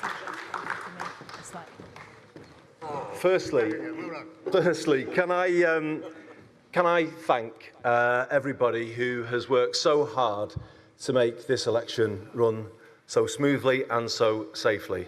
Thank you very much, everybody. And can I say to my fellow candidates, yes, all of you, can I say to you all, thank you for at least a civil debate between us.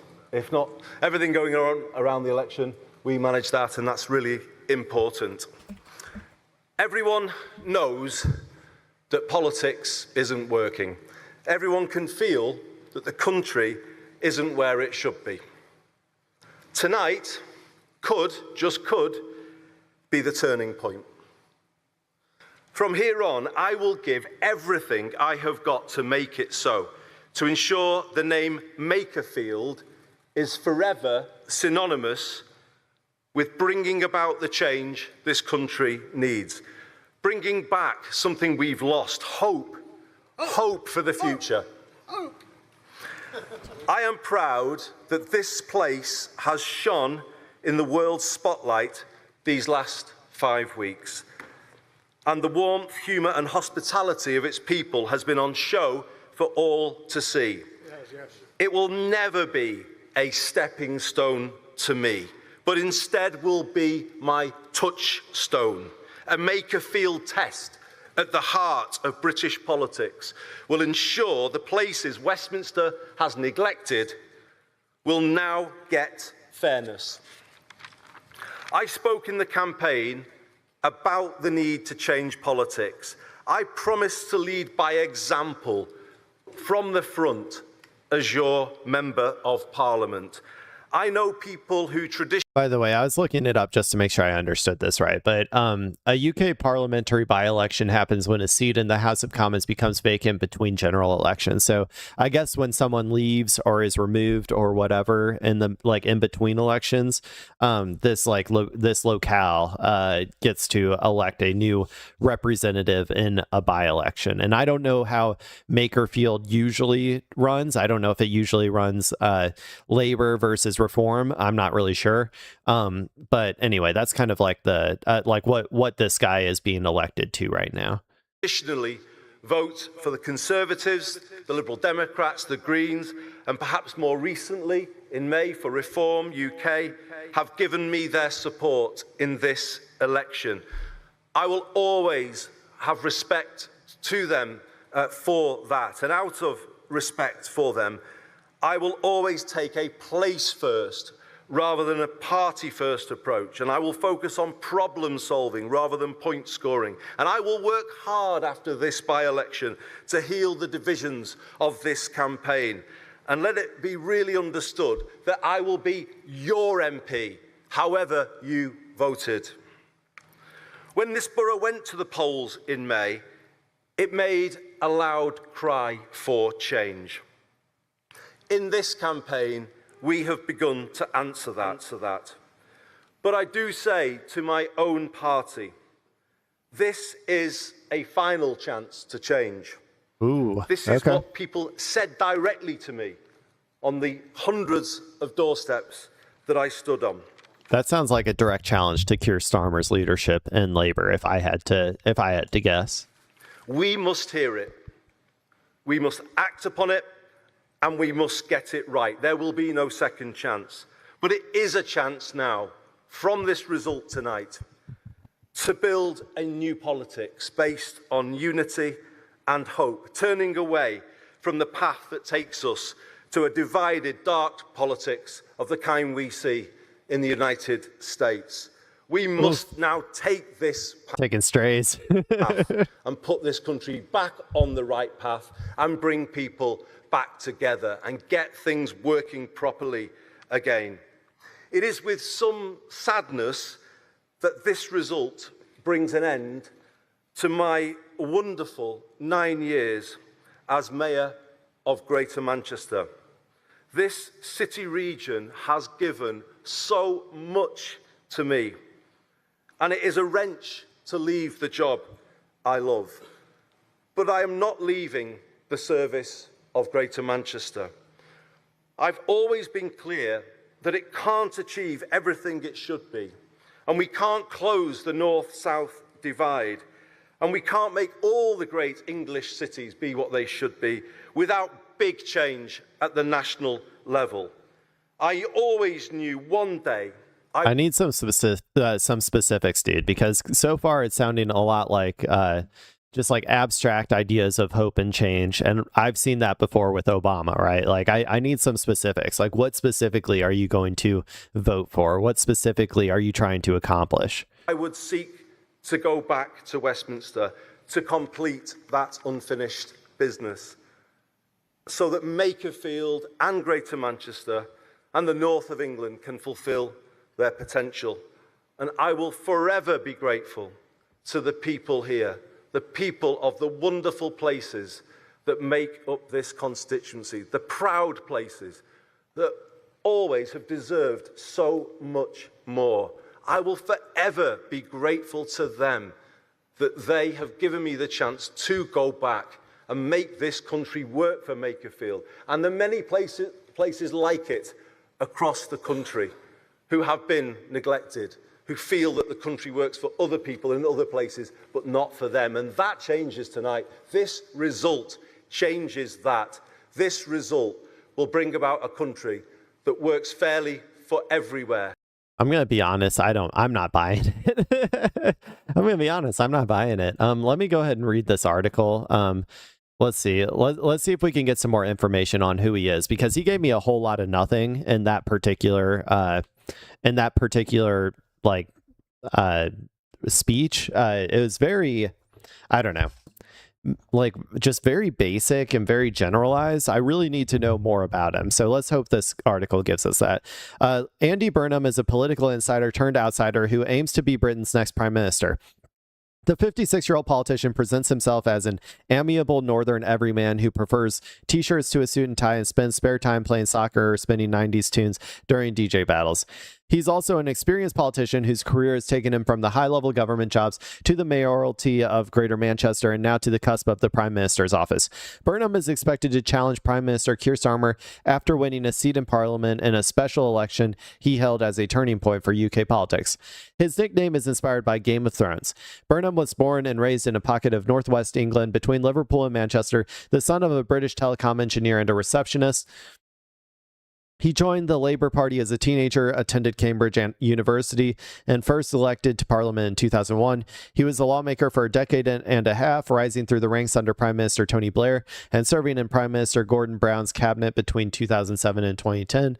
He ran twice. Honestly, he sounds like a weirdo who wanted to be a politician from the time he was like a child. Just saying. I don't know if he ever worked a real job, which I don't know. We'll see.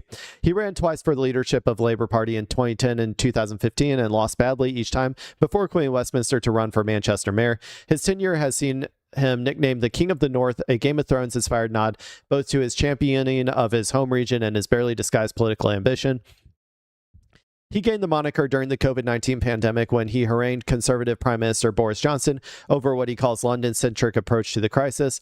Burnham has led the Greater Manchester region since 2017, overseeing rapid regeneration for the city where the Industrial Revolution was forged.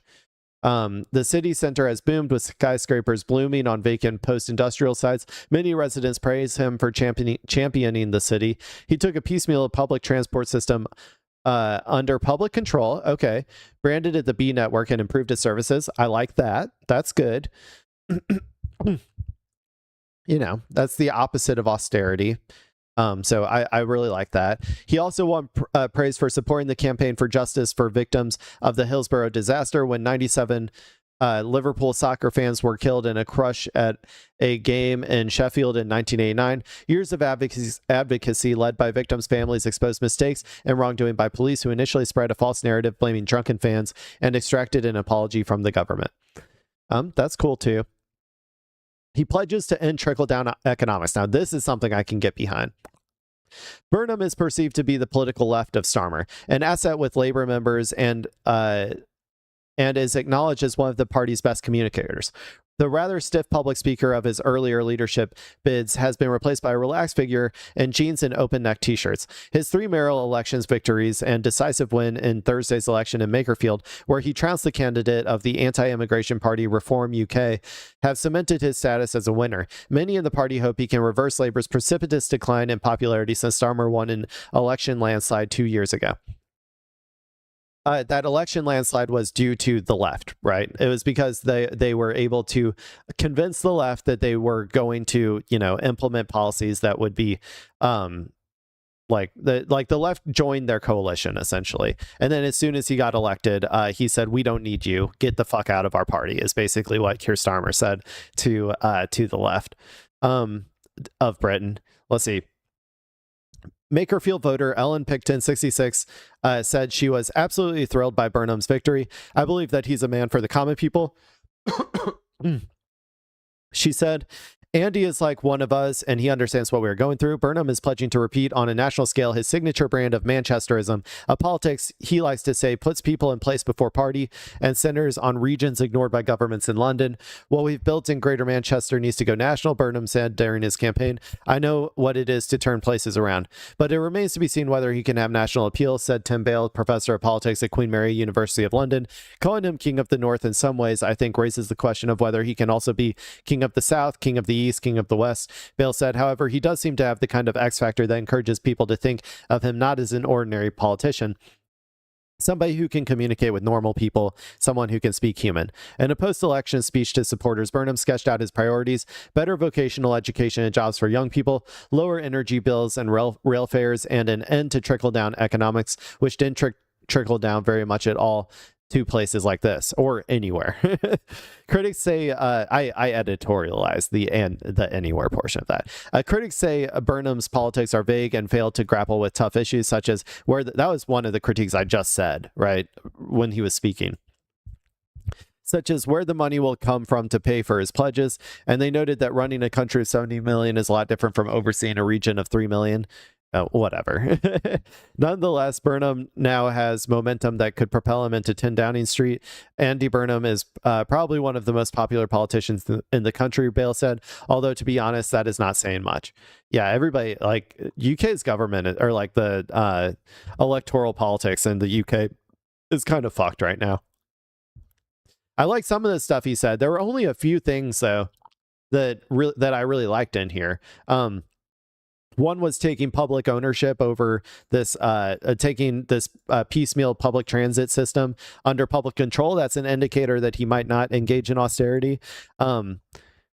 And pledging to end trickle-down economics, sure, but that's very vague. I would like him to be more specific. So I don't know. We'll see. We'll see if he's any good.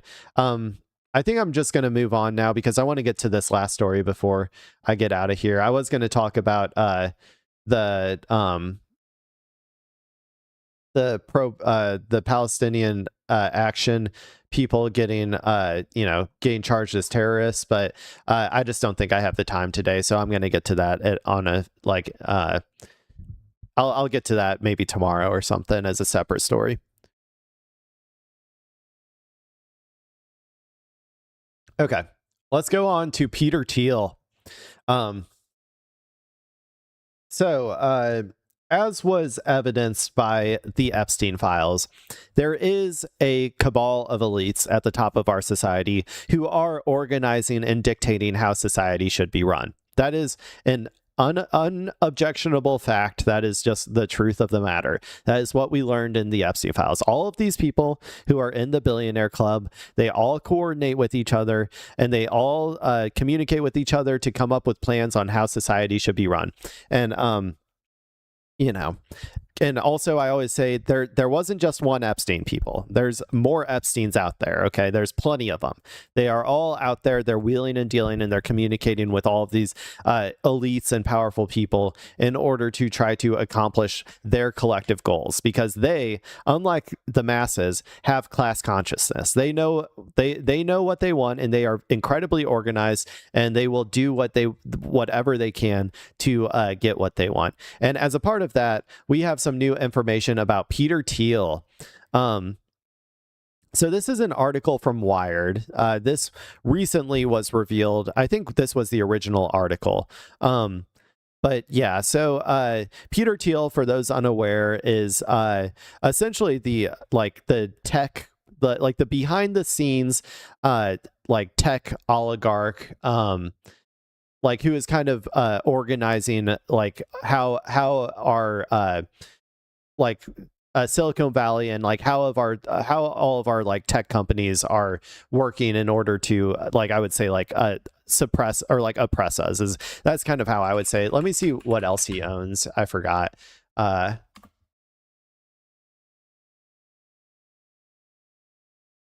Let's see. Venture capitalist, conservative political activist. Palantir, that's the one. Yeah, he's also, I think, owner of Palantir, or at least founder of Palantir, which is an Israeli, spy agency that is in the process of using AI in order to try to essentially gather and accumulate information on every single individual in order to be able to manufacture consent, manipulate the public, track everybody, start charging people with pre-crimes in the future. This is where it's all leading to. But yeah, so he's also owner and I think founder of Palantir.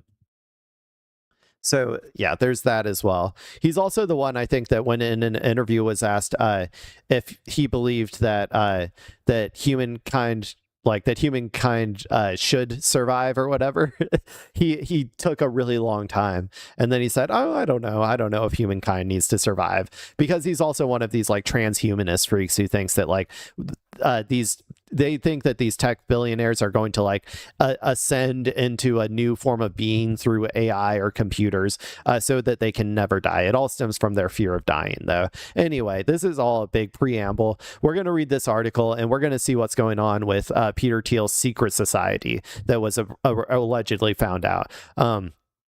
Leak exposes members of Peter Thiel's secret dialogue society. More than 200 of the world's elites registered for a retreat whose agenda runs from panels on cult building and sex to prepping for World War III. An associated app offers matchmaking. Yeah, this is not surprising to me whatsoever. This is by Del Cameron and Yulia Almazova. Okay, let's go ahead and get into it. A trove of internal records from a secret society for powerful figures in U.S. politics, finance, and tech was left exposed online, Wired has confirmed, naming participants in its events and revealing sensitive personal details they were assured would stay private. The group, called Dialogue, is a private, invitation-only organization co-founded in 2006 by the billionaire tech investor Peter Thiel. It convenes U.S. officials, foreign government figures, and Silicon Valley executives at off-the-record annual retreats. Dialogue has spent 2 decades declining to disclose its members. It's just another group of Epsteins, man. Like, it's just another group of it's just another, Epstein organization. A bunch of elites coming together to decide how they want to organize society.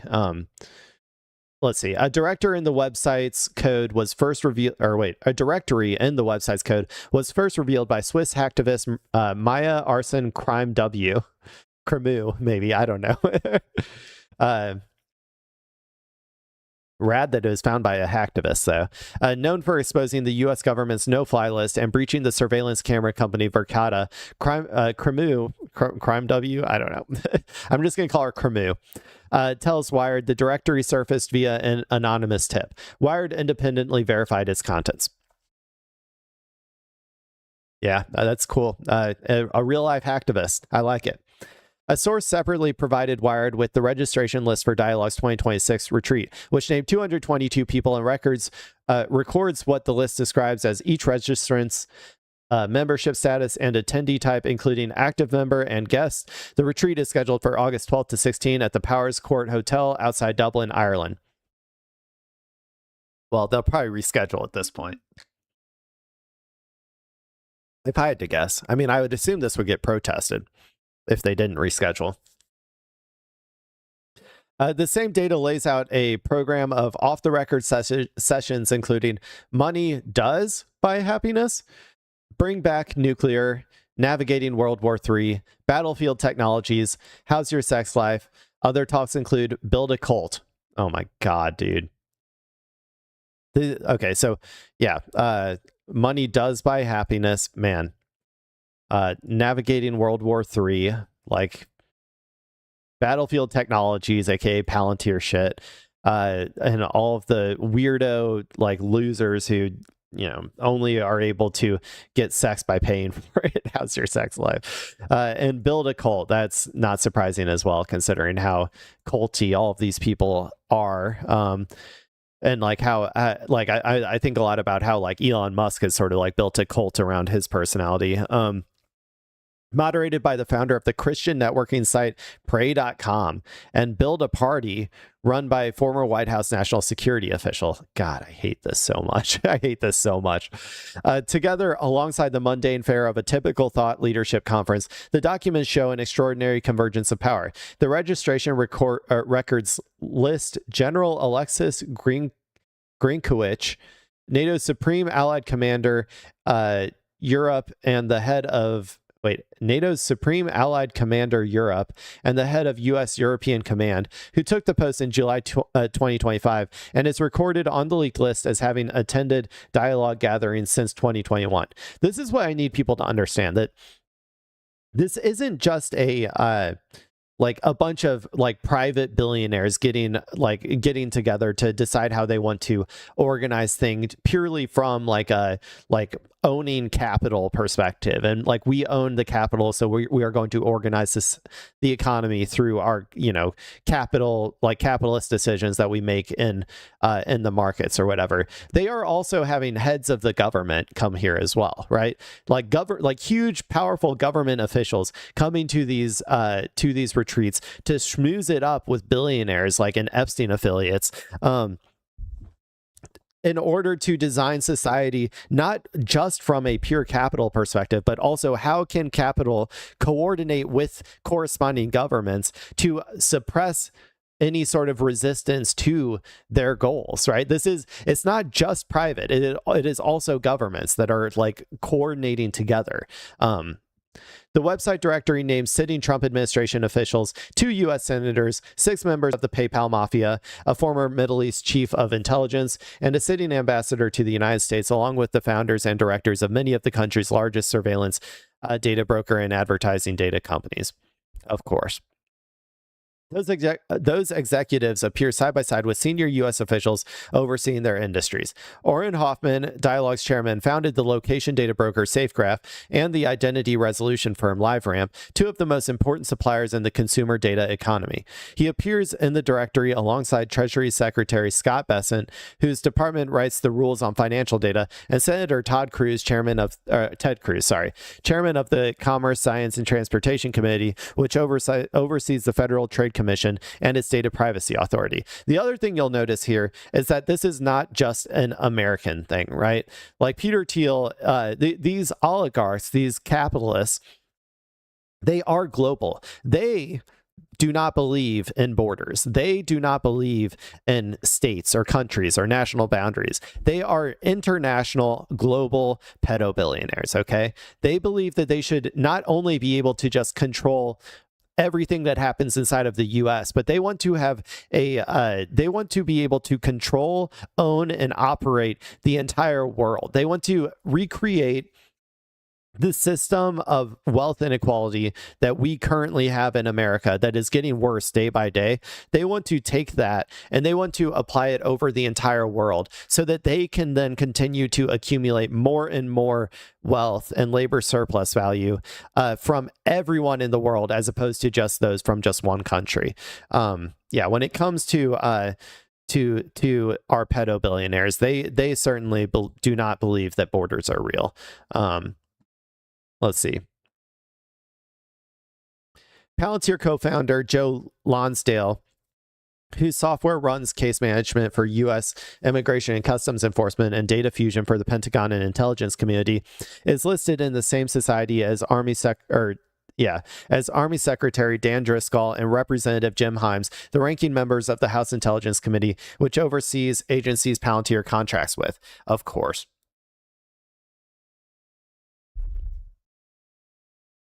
Of course. None of the individuals named in this story responded to requests for comment. Rafi Grimberg, who listed himself as Dialogue's executive director on his LinkedIn profile and is the author of the self-help book, How to Be a Grown-Up, did not respond to a request for comment. The registration records appear to show not only who belongs to Dialogue, but who attends. Of the 222 people signed up for 2026 retreat, according to the leaked records, 87 are marked as first-time attendees. Others list histories stretching back more than a decade, and a handful to the society's founding 20 years ago.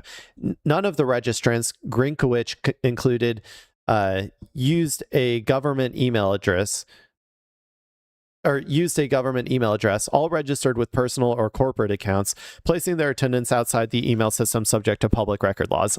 Of course, they're hiding it. They know it's wrong, people. They know it's wrong and unpopular, but they do it anyway. What ties the roster together more than any title or office is a shared preoccupation with artificial intelligence, longevity, and the near future. I knew it, of course. This is what I always say. The thing that these billionaires hate the most, and it's the funniest thing in the fucking world to me, is that they are going to die. They are going to die like everyone fucking else. And what they are all trying to do right now, every single one of them, because they believe that they are God kings unto earth and that they deserve more than every other fucking person on the planet, what they are currently trying to do is create a way for them not to die through some sort of like computer or artificial intelligence. They want to they want to digitalize themselves because they are afraid of death. And the funniest thing is that it's not going to happen. It's not going to happen.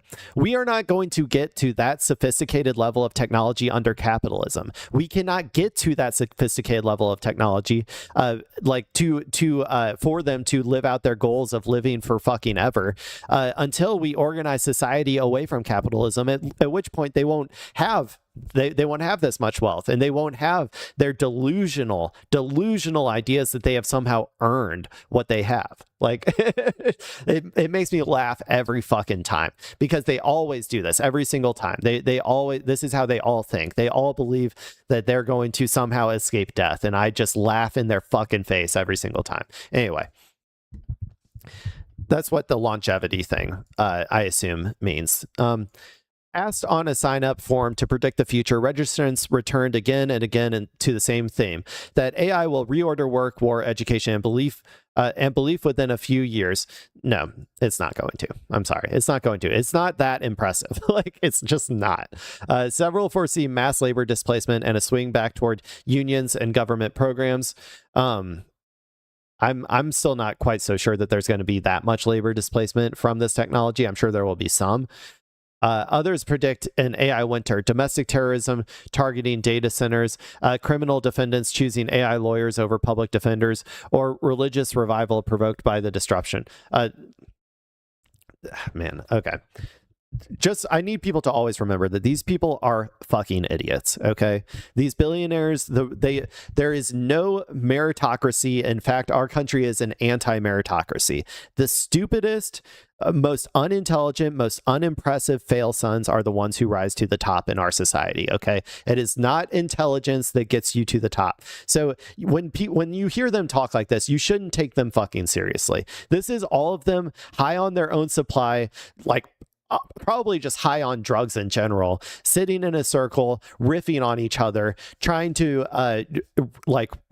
hype each other up with how they think society is going to go. These people are professionally wrong all the fucking time. Do not believe a word of this bullshit. Societal degeneration, predicted one person, will continue to accelerate. Members also list talents like funhouse construction, accent imitation, backcountry skiing, urban exploration, and meditative and psychedelic inquiry into the nature of reality. One offers, what are they talking about, man? One offers compassion and existential dread. Another, dinner parties, keeping secrets, remembering birthdays. These are talents, I guess, that they have. Okay, that's, God, they're so annoying. They're so annoying. They're such fucking dorks, dude. Their book recommendations skew towards the canonical and optimization-minded Marcus Aurelius, Milan Kundera, alongside Annie Duke's Thinking in Bets, Peter Attia's Outlive, and from at least 1 attendee, Thiel's own 0 to 1. Dialogue also plays matchmaker. Its participant form asks registrants whether they are looking for love and offers to include single man, single woman, or other respondents in future matchmaking. A separate site, dating.dialogue.org, hosts an app pitched as meaningful connections for exceptional people. These people are such fucking losers, man. The form also gathers sensitive answers, including each registrant's political leanings, which Dialogue promises will not be shared in the app or with the other participants ever. That data and the matchmaking responses were exposed in the leak. Let's see, how much longer is this thing? Okay, we're almost there. Let's see. The records sit in Airtable, a commercial database. For each participant, Dialogue logs the membership status, every retreat the person has attended, a biography, a home city, and a private access token. Wired is not publishing the tokens, which function as login credentials, or the personalized account links that contain them. The leaked registration list also... Why not, man? Publish them all. They're all fucking pedo billionaires. Like, take them down a notch. The leaked registration list also names senior figures absent from the public directory of 113. Randy Krosner, a former governor of the Federal Reserve, who now serves on the Bank of England's Financial Policy Committee. Hallie Hoffman, a former general counsel and acting chief of staff of the Drug Enforcement Agency. Jonathan Greenblatt, the chief executive of the ADL. Oh my God, dude. Jesus Christ, he's hanging out with all of these Epstein affiliates, man. That's crazy. Peter Gottler, the president of the Cato Institute, Ryan Stowers, the executive director of the Charles Koch Foundation, and Roger Myerson, a Nobel laureate economist of the University of Chicago.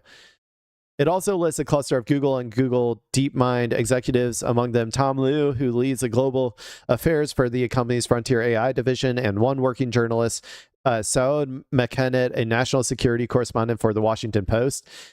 Fire this man immediately. Washington Post. You have a journalist, unless he's literally infiltrating this for journalism. Like, yeah, you need to get rid of him. But it's not like the Washington Post cares. The Washington Post, ever since it's been bought by Jeff Bezos, is just a fucking rag, dude. She is listed as running an event called Ulysses Book Club. The rest of the membership spans hedge fund and private equity billionaires, current and former foreign officials, network television actors, best-selling authors, and religious leaders. One of several internal documents Dialogue left exposed on the same online database that held its registration records is a guide for event moderators, urging them to remind participants that everything is off the record and that comments should be concise and non-obvious. I don't know what that means. Non-obvious. Like don't say the obvious shit, I guess, that everybody knows. I don't know. It also coaches them to model brief introductions to avoid status signaling in a room full of senators, dignitaries, and tycoons. The discipline imposed by the group did not extend to its website. The directory was embedded in the code of dialogue.org, a near empty page, and was served to any visitor who viewed the page's the page's source. A separate dialogue page at app. It's so funny, dude. These fucking tech billionaires who think they're so much better than everybody fucking else can't even design a secure website. They're so pathetic, man. Dude, I could design a more secure website than these fucking losers. Anyway, the page invites any visitor to sign in by email or Google account and presents no terms of service, no notice of that the application is restricted to members, and no indication that an invitation is required. Dialogue has operated with little public footprint since its founding. It holds at least one retreat a year with assigned seating, moderated sessions, and a rule that nothing said is for attribution.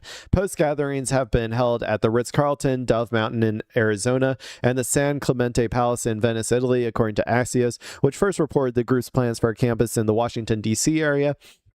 It has been likened to a tech industry version of Bilderberg, the off-the-record gathering of Western political and business elites.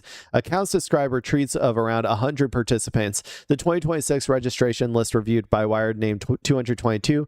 Public glimpses are rare. The statistician Andrew Gelman published one of Dialogue's invitations to his blog in 2022, describing its format and a registration fee of more than $16,000. The 2014 retreat drew renewed attention this year when its invitation list, which included the financier Jeffrey Epstein, what a surprise.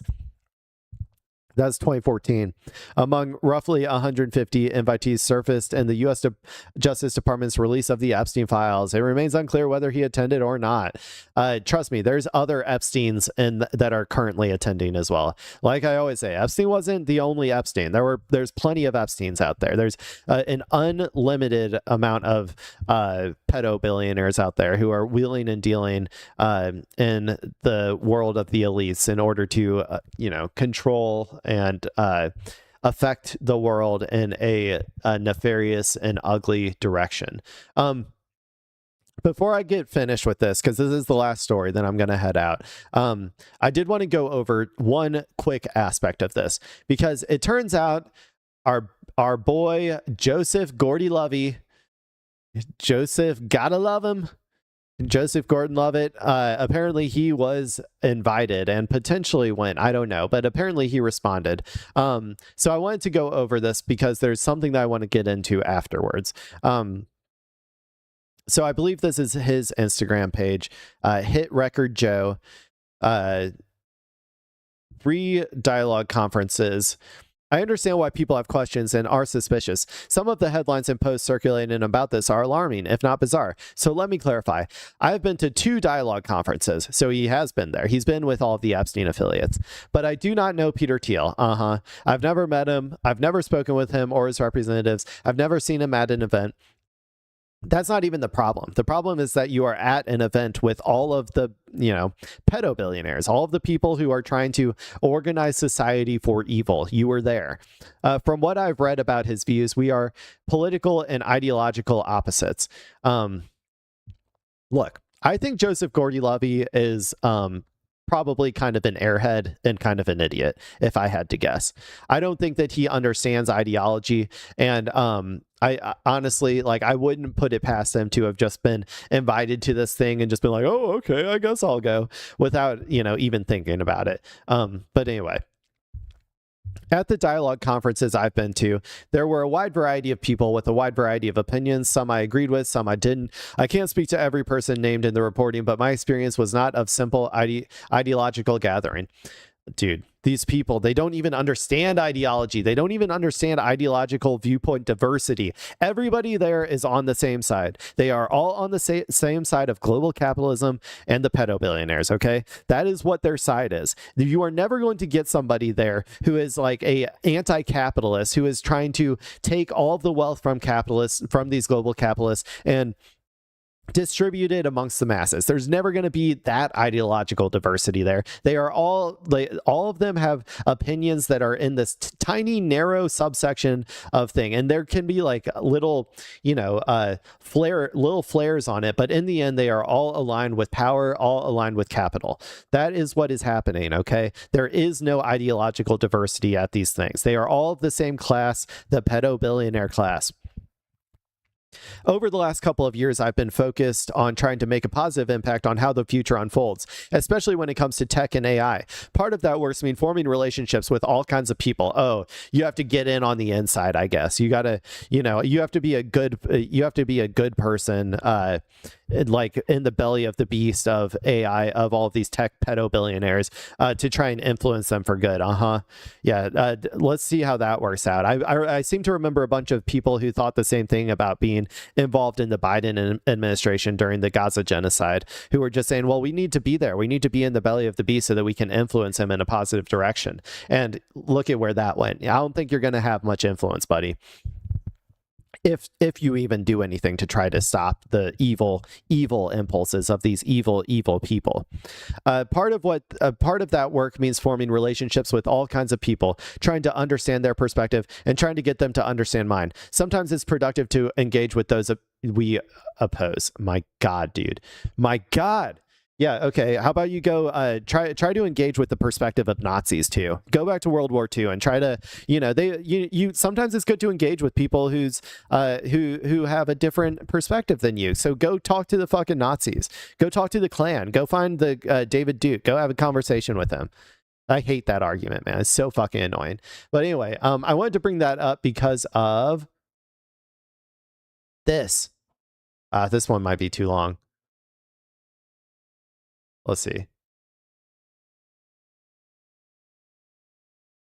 Okay, I wanted to talk about this because there was something really weird that happened a while back. And that is that Joseph Gordon-Levitt, for some reason, showed up at this Sunset Section 230 Act thing, this event. And I was like, why the fuck is he here? So for those who don't understand or aren't aware of what Section 230 is, it's essentially what makes like free speech on the internet possible. It is saying that that companies like who host websites cannot be sued by the content or like cannot be sued for the content that they decide to host. So if somebody, does something illegal on their website, they cannot be sued for hosting that speech there. So basically it just gives companies like the leeway to be able to set up websites in a way that that they don't have to monitor and destroy any type of speech that the government could be opposed to, right? That is kind of what it does, in my opinion. That might be a little bit of characterizing, but that's the basic premise of it. I was just thinking when I saw this, I was like, why the fuck is Joseph Gordon-Levitt here at the sunsetting Section 230? And now it all fucking clicks. I guarantee you that Joseph Gordon-Levitt was approached at this dialogue event or whatever, and by some like pedo billionaire who is like, we need to get rid of Section 230 so that we can start criminalizing speech online and we can start going after websites that are hosting speech that we don't like, right? Like, I guarantee you he was approached by somebody who thought that way and said, hey, you want to come up and join us at this event? This is where I'm like, I think Joseph Gordon-Levitt is like just kind of a fucking idiot, like an airhead.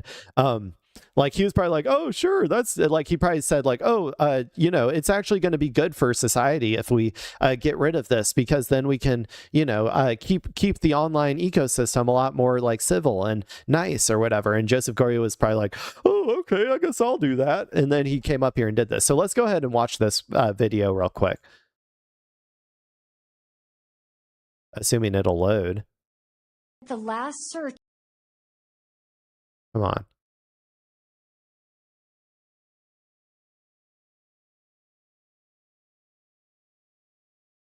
Oh my gosh.